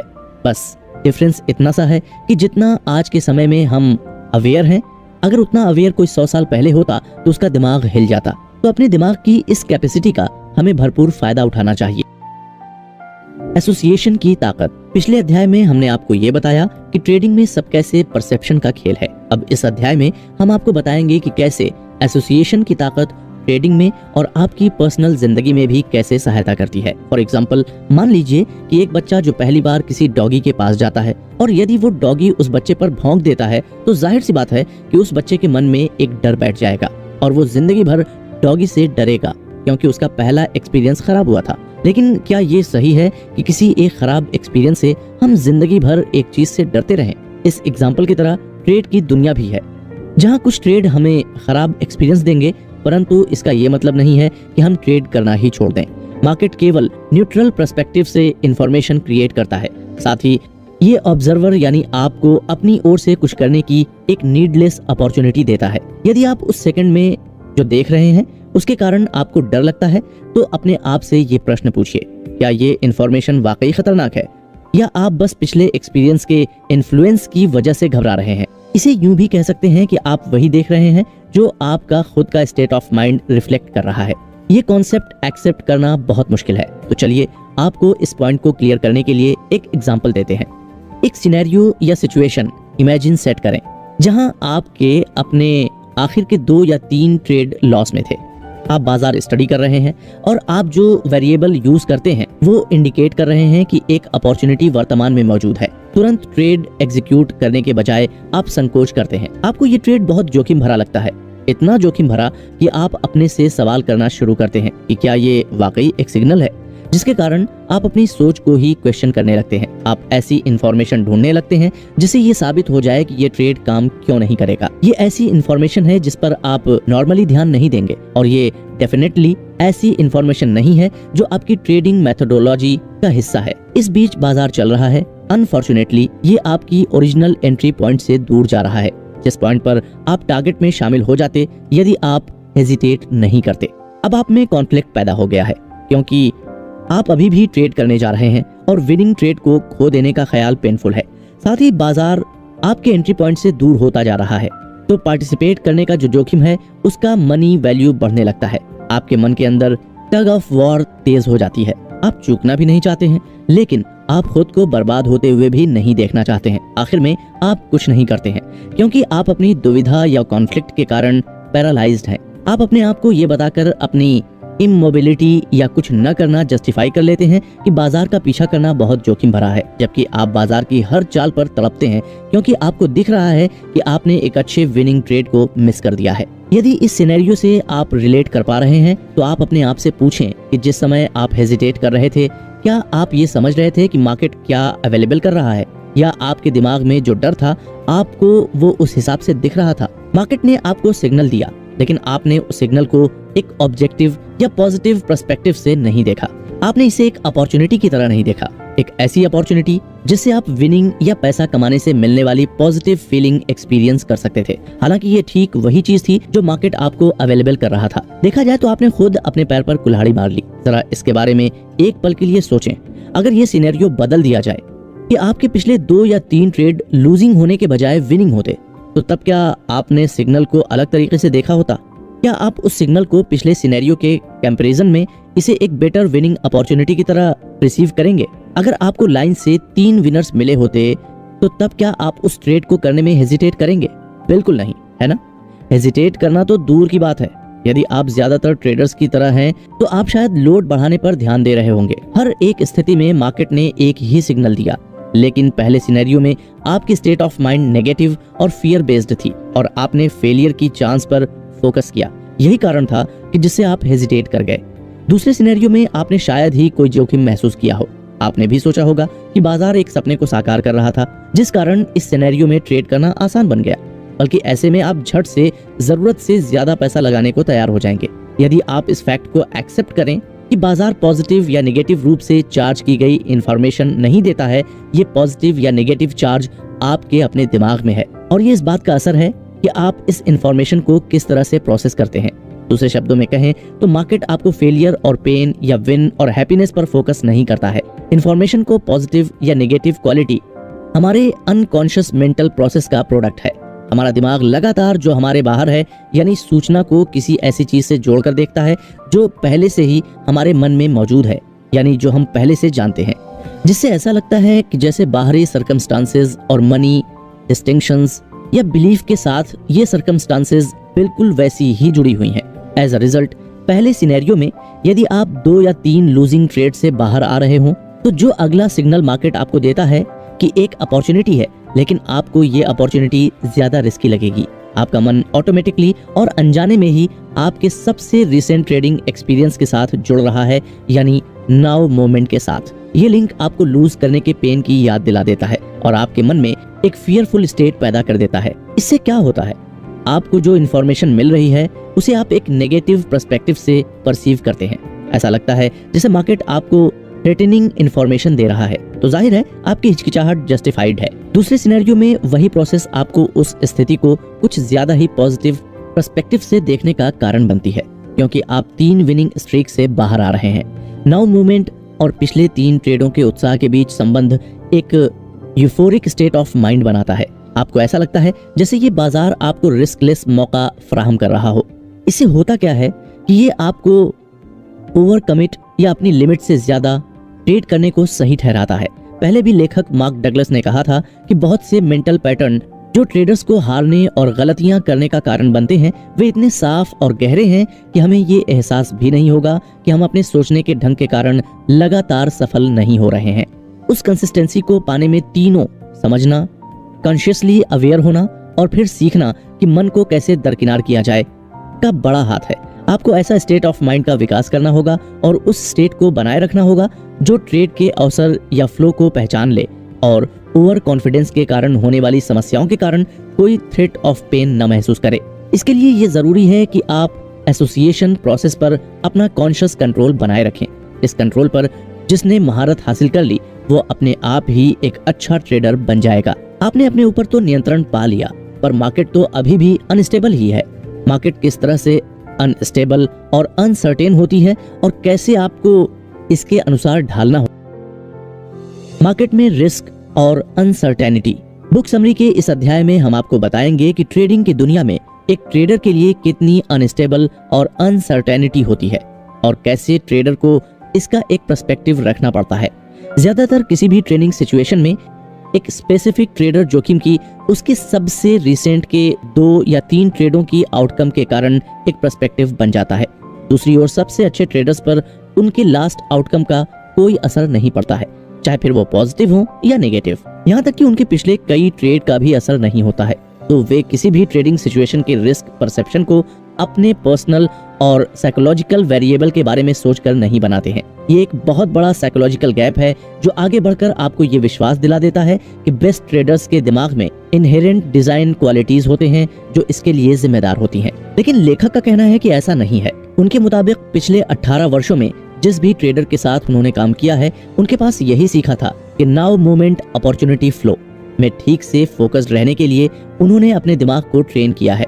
ये एक यूनिवर्सल समस्या है जो हमारा दिमाग कैसे काम करता है और हमारे सामान्य सोशल अपब्रिंगिंग दोनों से रिलेटेड है। सेल्फ स्टीम से रिलेटेड अन्य फैक्टर भी हैं जो आपकी कंसिस्टेंट सक्सेस में बाधा की तरह काम कर सकते हैं।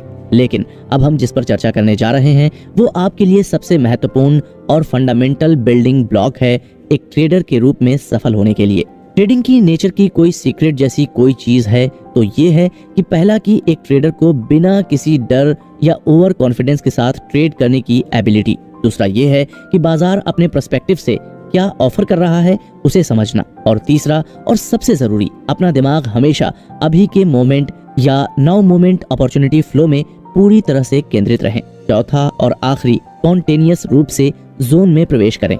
जोन मतलब कि एक स्ट्रॉन्ग बिलीफ जिसे कोई हिला नहीं सकता कि आउटकम हमेशा अनसर्टेन ही रहेगा।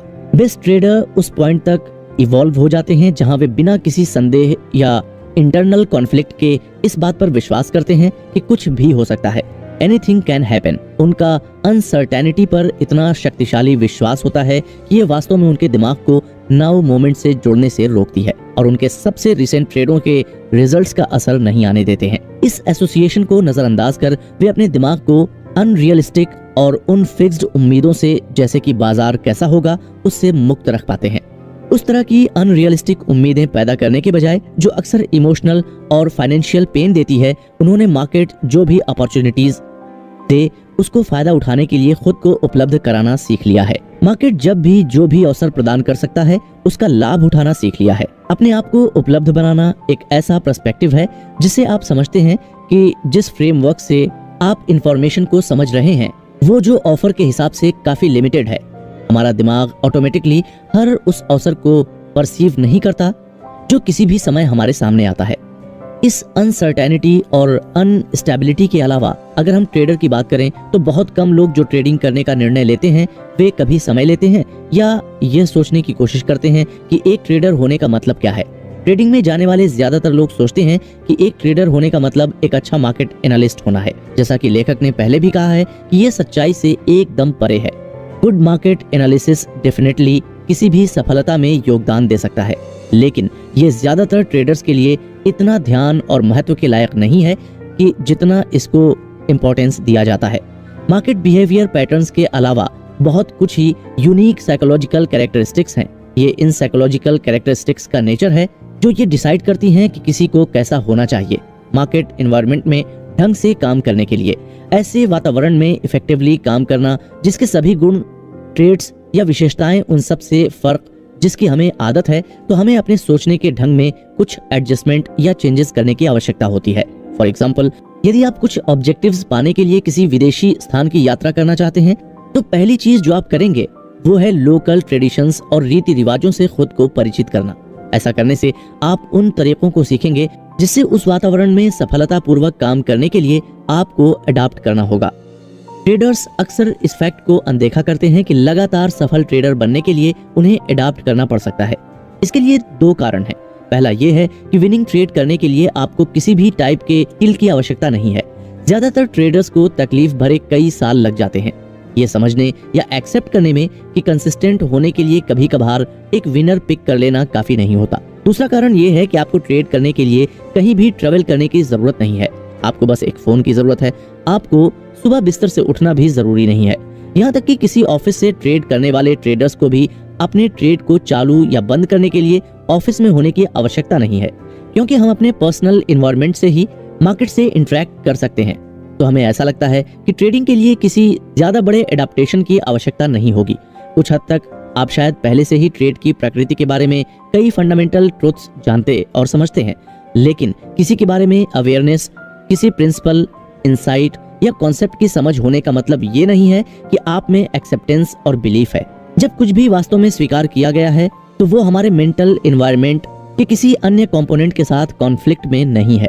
जब हम किसी चीज में विश्वास करते हैं, हम उस पर विश्वास से बिना कॉन्फ्लिक्ट के या एक्स्ट्रा एफर्ट के एक नेचुरल तरीके से काम करते हैं। हमारे मन के किसी भी अन्य कंपोनेंट के साथ जिस भी हद तक कॉन्फ्लिक्ट है तो उसे उसी हद तक एक्सेप्टेंस की कमी है। इसीलिए समझना मुश्किल नहीं है कि आखिर क्यों इतने कम लोग सक्सेसफुल ट्रेडर बन पाते हैं। वे अपने मन के बीच मौजूद कई कॉन्फ्लिक्ट्स को हैंडल करने के लिए नेसेसरी मानसिक मेहनत नहीं करते हैं। ये कॉन्फ्लिक्ट्स उन चीजों के बीच होती है जो वे पहले से सीख चुके हैं और उन पर विश्वास करते हैं, और ये एक्सेप्ट करना कि ये पुरानी लर्निंग की एक सोर्स ऑफ कॉन्ट्राडिक्शन है सक्सेसफुल ट्रेडिंग के प्रिंसिपल्स को लागू करने में।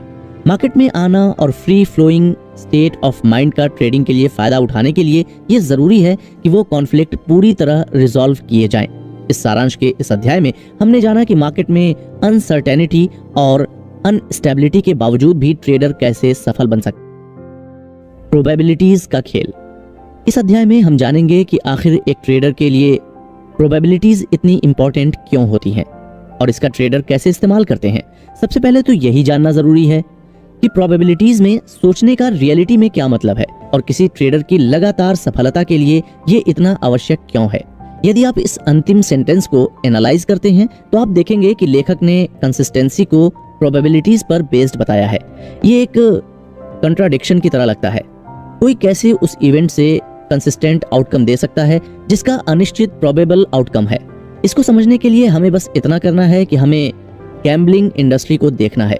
कॉर्पोरेशंस बड़ी मात्रा में पैसा खर्च करते हैं, करोड़ों में या शायद अरबों में, आलीशान होटल बनाने में, ताकि लोगों को अपने कैसीनो की ओर अट्रैक्ट कर सकें। यदि आप लॉस वेगास गए हैं तो आप ठीक ठीक से जानते हैं कि लेखक क्या कहना चाह रहे हैं। गेमिंग कॉर्पोरेशन भी अन्य कॉर्पोरेशन की तरह ही हैं। इसमें उन्हें बोर्ड ऑफ डायरेक्टर्स और शेयर होल्डर्स को ये बताना होता है कि वे अपनी एसेट्स कैसे और कहां एलोकेट करते हैं। आपको क्या लगता है कि वो लोग इतनी आसानी से जस्टिफाई कर पाते अगर गैम्बलिंग के गेम का आउटपुट इतना रैंडम ही होता तो? जरा सोचिए इस बारे में। लोगों को भले ही लगता हो कि वो कैसीनो जाके अमीर बन जाएंगे, लेकिन जीतते हमेशा कैसीनो वाले ही हैं। प्रत्येक ट्रेड जिसे कोई भी ट्रेड करने का निर्णय लेता है का आउटकम किसी न किसी तरह से उस बाजार में पार्टिसिपेट करने वाले अन्य ट्रेडर्स के व्यवहार से प्रभावित होता है, जिससे सभी ट्रेडों का आउटकम अनसर्टेन होता है। क्योंकि सभी ट्रेडों का अनसर्टेन आउटकम होता है, इसलिए जुए की तरह प्रत्येक ट्रेड या अगले ट्रेड, अंतिम ट्रेड या भविष्य में किसी भी ट्रेड से स्वतंत्र होता है। भले ही ट्रेडर प्रत्येक ट्रेड के लिए कुछ ही नॉन वेरिएबल का उपयोग करके अपनी एज पहचान सकता है। इसके अलावा यदि प्रत्येक इंडिविजुअल ट्रेड का आउटकम हर दूसरे ट्रेड से स्टैटिस्टिकली इंडिपेंडेंट होता है, किसी भी विनिंग या लूजिंग स्ट्रीक में जीत और हार के बीच रैंडम डिस्ट्रीब्यूशन होता है। तीसरा, कैसीनो के मालिक प्रत्येक इंडिविजुअल घटना के आउटकम को पहले से जानने की कोशिश नहीं करते हैं। इस फैक्ट के अलावा ये बहुत मुश्किल होगा सभी अननोन वेरिएबल को देखते हुए प्रत्येक खेल में कंसिस्टेंट परिणाम बनाने आवश्यक नहीं है। कैसीनो ऑपरेटरों ने सीखा है कि बस उन्हें इतना करना है कि वे सभी ऑड्स को अपने पक्ष में रखें और इतनी ज्यादा इवेंट्स करनी है कि उनका एज को अपना काम करने का पर्याप्त अवसर मिले। जिन ट्रेडर्स ने प्रोबेबिलिटी में सोचना सीख लिया है वे लगभग एक ही पर्सपेक्टिव से बाजारों का रुख करते हैं। छोटे या माइक्रो स्तर पर उनका मानना है कि प्रत्येक ट्रेड यूनिक है।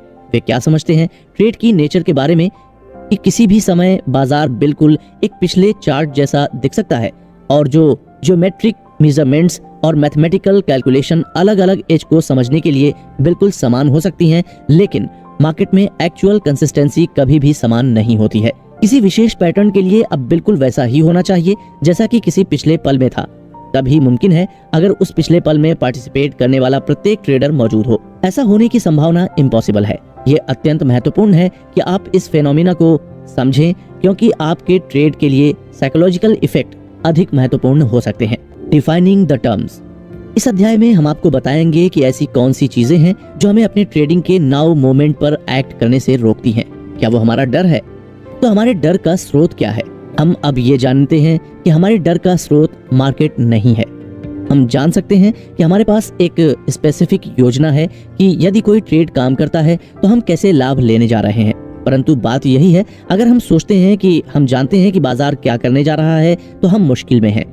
और वो सब जो हमें नेगेटिव चार्ज में डालने के लिए काफी है, मुझे पता है कि बाजार से क्या उम्मीद की जाए। ऐसे मन की स्थिति किसी भी विश्वास, मेमोरी या एटीट्यूड के लिए है जो हमें ऊपर और नीचे के टिक्स या किसी भी व्याख्या करने के लिए प्रेरित करती है। बाजार की इंफॉर्मेशन कुछ भी हो, लेकिन हमारी ओर से कुछ करने की अपॉर्चुनिटी ही होती है। ऑब्जेक्टिव क्या है? आखिरकार पैसा कमाना हर किसी का गोल होता है, लेकिन अगर ट्रेडिंग केवल पैसा कमाने की बात थी तो अभी आप इस समरी को इतने ध्यान से न सुन रहे होते।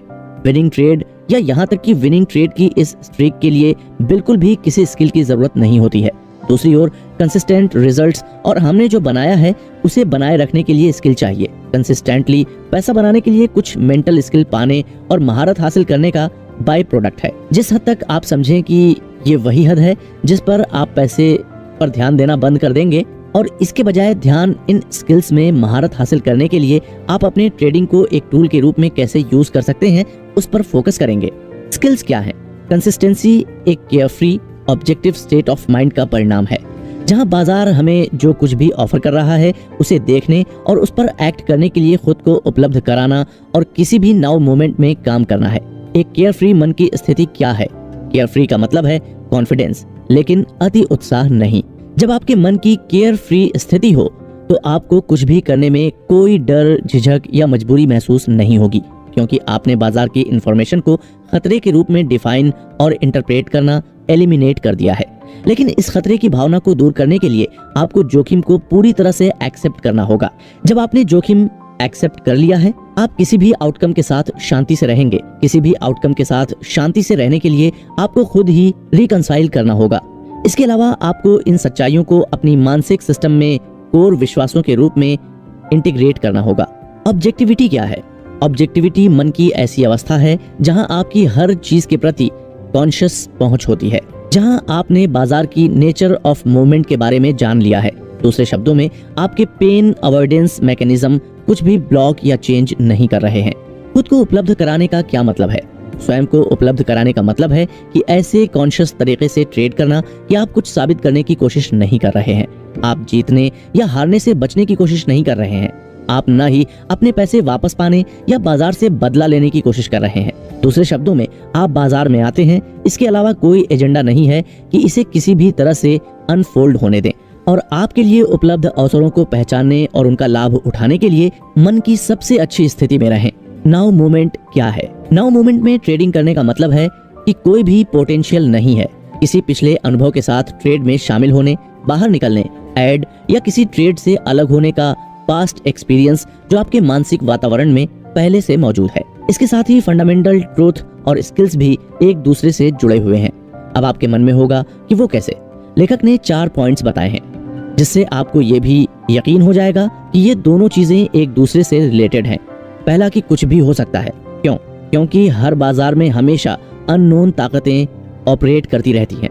हर पल दुनिया में कहीं ना कहीं केवल एक ट्रेड को आपके पॉजिटिव आउटकम को बिगाड़ने की जरूरत होती है। बस इतना ही, केवल एक। चाहे आपने कितना भी समय, एफर्ट या पैसा इन्वेस्ट किया हो, अपने एनालिसिस पर बाजार के नजरिए से इस सच्चाई का कोई एक्सेप्शन नहीं है। कोई एक्सेप्शन जो आपके दिमाग में मौजूद है कॉन्फ्लिक्ट का एक स्रोत होगा और पोटेंशियली आपको बाजार की इंफॉर्मेशन को थ्रेटनिंग समझने का कारण होगा। दूसरा है कि पैसा कमाने के लिए आपको ये जानने की जरूरत नहीं है कि आगे क्या होने वाला है। अगर आपको लगता है कि कुछ भी हो सकता है तो आपको ये जानने की जरूरत नहीं है कि आगे क्या होने वाला है। पैसा कमाने के लिए तो आप हमेशा सही रहेंगे। आपकी अपेक्षाएं हमेशा बाजार के नजरिए से जैसी स्थितियां मौजूद हैं उन्हीं के मुताबिक रहेंगी, जो आपकी इमोशनल पेन की पॉसिबिलिटी को प्रभावी ढंग से बेअसर कर रही हैं। उसी टोकन से लूजिंग ट्रेंड या यहाँ तक कि लूजिंग स्ट्रीक भी कैसे टिपिकल नेगेटिव इफेक्ट डाल सकती हैं, यदि आप वास्तव में मानते हैं कि ट्रेड एक प्रोबेबिलिटी या संख्या का खेल है। अगर आपका एज आपके पक्ष में बाधाओं को डालती है, फिर हर हार आपको जीत के बहुत करीब लाती है। जब आप सच में इस पर विश्वास करें कि एक लूजिंग ट्रेड के प्रति आपकी रिएक्शन अब नेगेटिव इमोशनल क्वालिटी नहीं लेगी, तब आप एक सफल ट्रेडर बनने के एक और सीढ़ी चढ़ जाते हैं। तीसरा फंडामेंटल ट्रूथ ये है कि जितने भी वेरिएबल हैं उनका विंस और लूजेस के बीच एक रैंडम डिस्ट्रीब्यूशन होता है। अगर हर लॉस आपको विन के इतना करीब लाती है तो आप अगली एज का इंतजार कर रहे होंगे जिसमें बिना किसी झिझक के आप दांव लगा सकते हैं। दूसरी ओर, अगर आप अभी भी मानते हैं कि ट्रेडिंग एनालिसिस के बारे में है या खुद को सही साबित करने के लिए है, तो नुकसान के बाद आप घबराहट के साथ अपने अगले एज का अनुमान लगाया करेंगे, ये सोचकर कि क्या ये काम करने वाला है। इससे आप उस ट्रेड के लिए या उसके खिलाफ सबूत इकट्ठा करना शुरू कर देंगे। आप ट्रेड के लिए सबूत इकट्ठा करेंगे यदि आपके फियर ऑफ लूजिंग से फियर ऑफ मिसिंग आउट अधिक है। इन दोनों कंडीशन में आप कंसिस्टेंट देने के लिए मन की सबसे कंडक्टिव स्थिति में नहीं आ पाएंगे। चौथा फंडामेंटल ट्रूथ ये है कि एक एज एक चीज के खत्म होने की हायर प्रोबेबिलिटी के इंडिकेशन से ज्यादा कुछ नहीं है। कंसिस्टेंसी बनाने के लिए ये आवश्यक है कि आप पूरी तरह से एक्सेप्ट करें कि ट्रेड उम्मीद, सोचने या अगले ट्रेड फायदेमंद होगा कि नहीं, ये तय करने के लिए एक या दूसरे तरीके से सबूत इकट्ठा करना नहीं है। जो एविडेंस आपको एकत्र करने की आवश्यकता है वो ये है कि क्या वे वेरिएबल जो आप एज को डिफाइन करने के लिए यूज करते हैं किसी भी समय या पल में मौजूद हैं। जब आप अन्य इंफॉर्मेशन यूज करते हैं तो अपने एज के पैरामीटर्स के बाहर ये तय करने के लिए कि क्या आप ट्रेड करेंगे, आप अपने ट्रेड व्यवस्था में रैंडम वेरिएबल जोड़ रहे हैं। रैंडम वेरिएबल्स जोड़ने से ये निर्धारित करना बेहद मुश्किल हो जाता है कि ये डिटरमाइन करना कि क्या काम करता है और क्या नहीं। यदि आप अपनी एज की विएबिलिटी के बारे में श्योर नहीं हैं, तो आप इसके बारे में बहुत कॉन्फिडेंट महसूस नहीं करेंगे। जिस हद तक आप में आत्मविश्वास की कमी है, आप उतना ही फियर महसूस करेंगे। आयरनी ये है कि आप डरेंगे रैंडम इनकंसिस्टेंट रिजल्ट से ये महसूस किए बिना कि आपका रैंडम इनकंसिस्टेंट अप्रोच ठीक वही पैदा कर रहा है जिससे आप डरते हैं।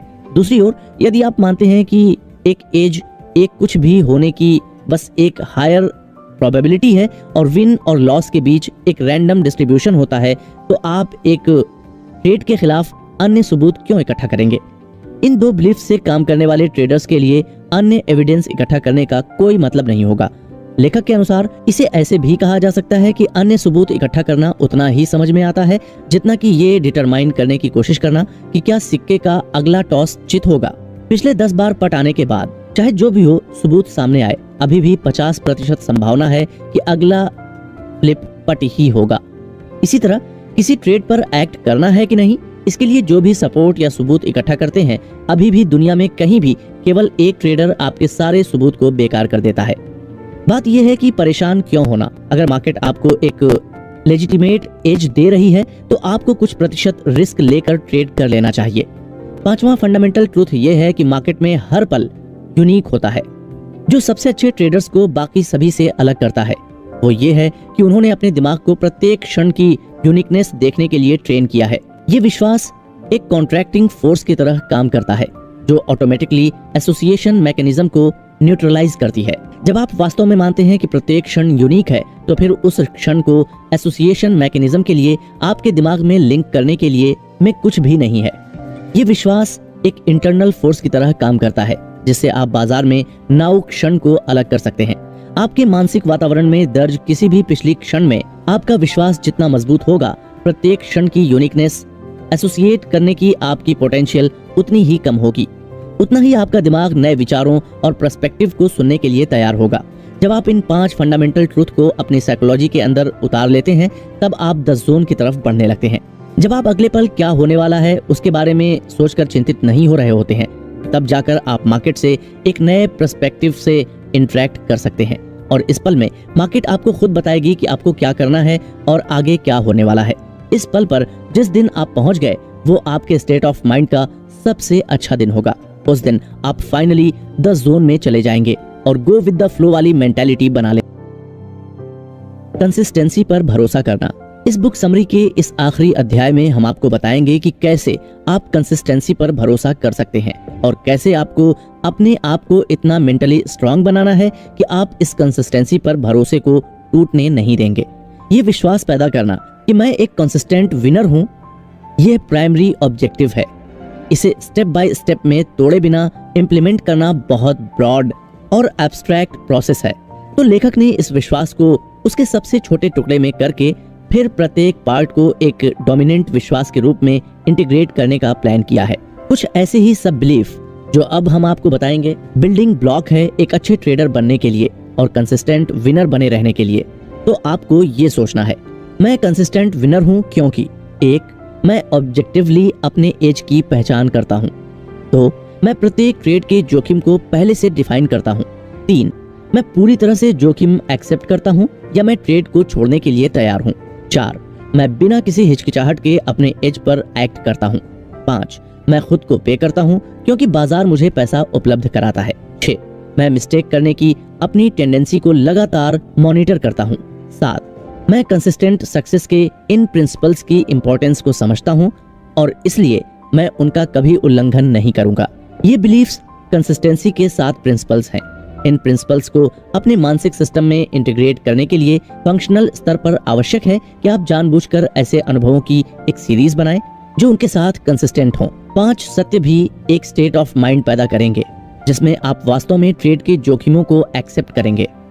जब आप वास्तव में जोखिमों को एक्सेप्ट करते हैं तो आप किसी भी आउटकम के साथ शांति से रहेंगे। जब आप शांति में हो किसी भी आउटकम के साथ, आप एक care free objective state of mind का अनुभव करेंगे जहां आप स्वयं को बाजार जो कुछ भी आपको दे रहा है उसके पर्सपेक्टिव से उसे देखने और उस पर एक्ट करने के लिए उपलब्ध बनाते हैं। पहला ऑब्जेक्टिव एक प्रमुख विश्वास के रूप में इंटीग्रेट करना है। मैं ऑब्जेक्टिवली अपनी एज की पहचान करता हूँ। अब चुनौती ये है कि आप वहाँ कैसे पहुँचते हैं। आप अपने आप को एक ऐसे व्यक्ति में कैसे बदलते हैं जो बाजार के पर्सपेक्टिव में लगातार सोच सकते हैं। प्रोसेस ऑफ चेंज आपकी इच्छा से शुरू होती है और आपकी ऑब्जेक्ट ऑफ डिजायर यानी सेल्फ डिसिप्लिन पर फिर से फोकस करने की आपकी विलिंगनेस और विल पावर है। किसी भी चीज की डिजायर रखना एक अच्छी आदत है। डिजायर एक फोर्स है, इसको किसी की सहमति की जरूरत नहीं होती है, न ही ये आपके मन की एक सुनती है। चाहे आप कुछ भी मानते हो, अगर आप किसी चीज की डिजायर रखते हैं तो आप अपनी सीमाएं पार करेंगे। ये ट्रेडिंग का नेचर ही है। ट्रेडों की कम से कम एक सैंपल साइज के माध्यम से पाने से पहले ये अनुमान लगाने की कोशिश न करें कि इसमें कितना समय लगेगा। बिना किसी डेविएशन, डिस्ट्रैक्ट करने वाले विचारों या एक्ट करने में झिझक के अपनी प्लान को फॉलो करना इसमें जितना समय लेता है।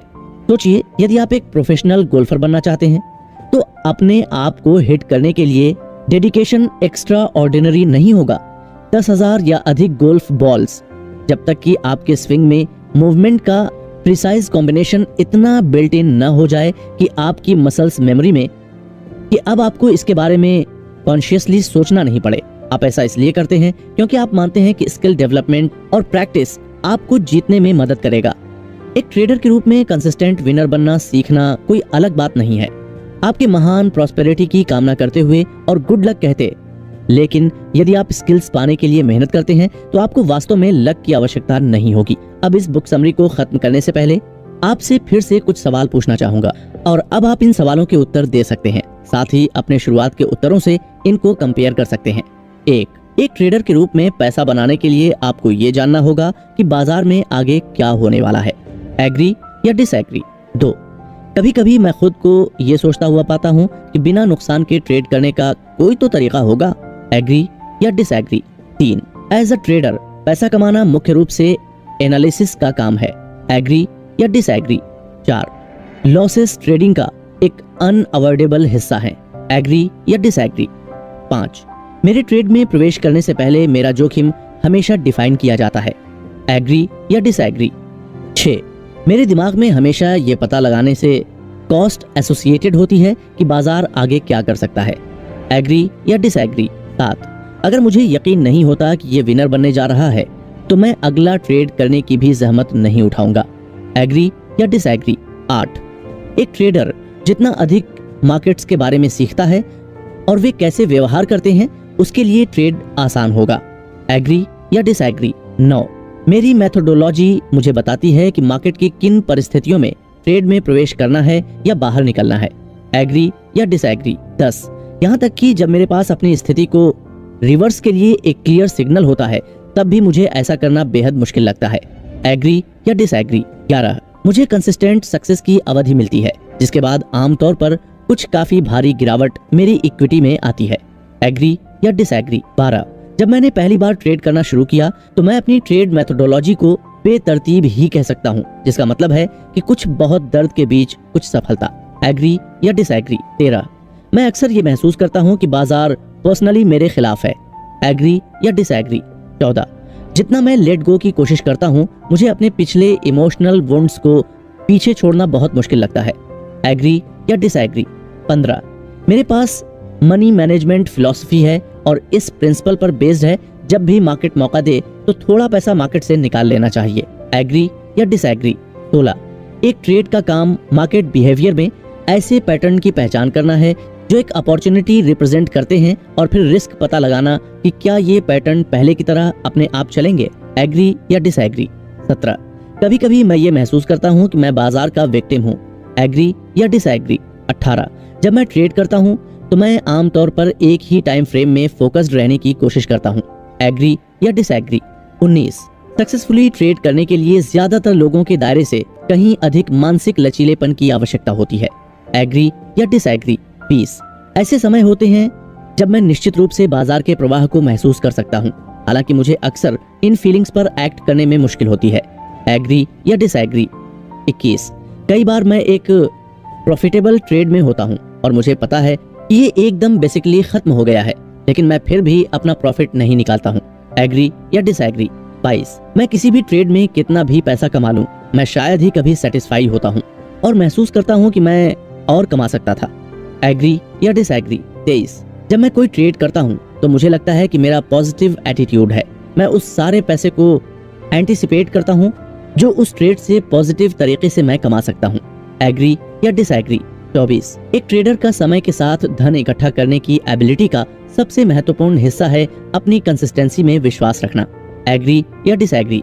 25, यदि आपको तुरंत एक ट्रेडिंग स्किल पाने की विश दी जाए तो वो कौन सा स्किल होगा।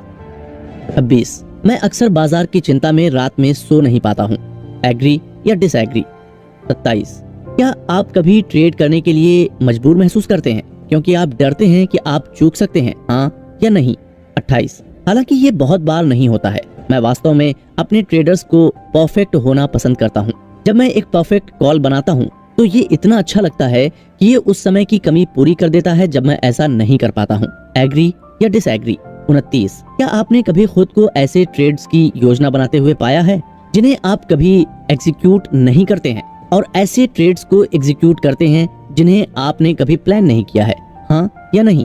30, कुछ सेंटेंसेस में एक्सप्लेन कीजिए कि क्यों ज्यादातर ट्रेडर्स या तो पैसा नहीं बनाते हैं या फिर जो बना भी लेते हैं तो उन्हें रख नहीं पाते हैं। अगर आपने अपने पिछले उत्तर से कंपेयर किया होगा तो जाहिर तौर पर आपको एटीट्यूड में अंतर लगा होगा। इसके साथ हम मार्क डगलस की book trading in the zone की समरी को यहीं समाप्त करते हैं। आशा करते हैं आपको यह बुक पसंद आई होगी। कृपया चैनल को सब्सक्राइब करें और वीडियो को लाइक करें और हाँ, अपने दोस्तों और परिवारजनों के साथ शेयर जरूर करें। धन्यवाद।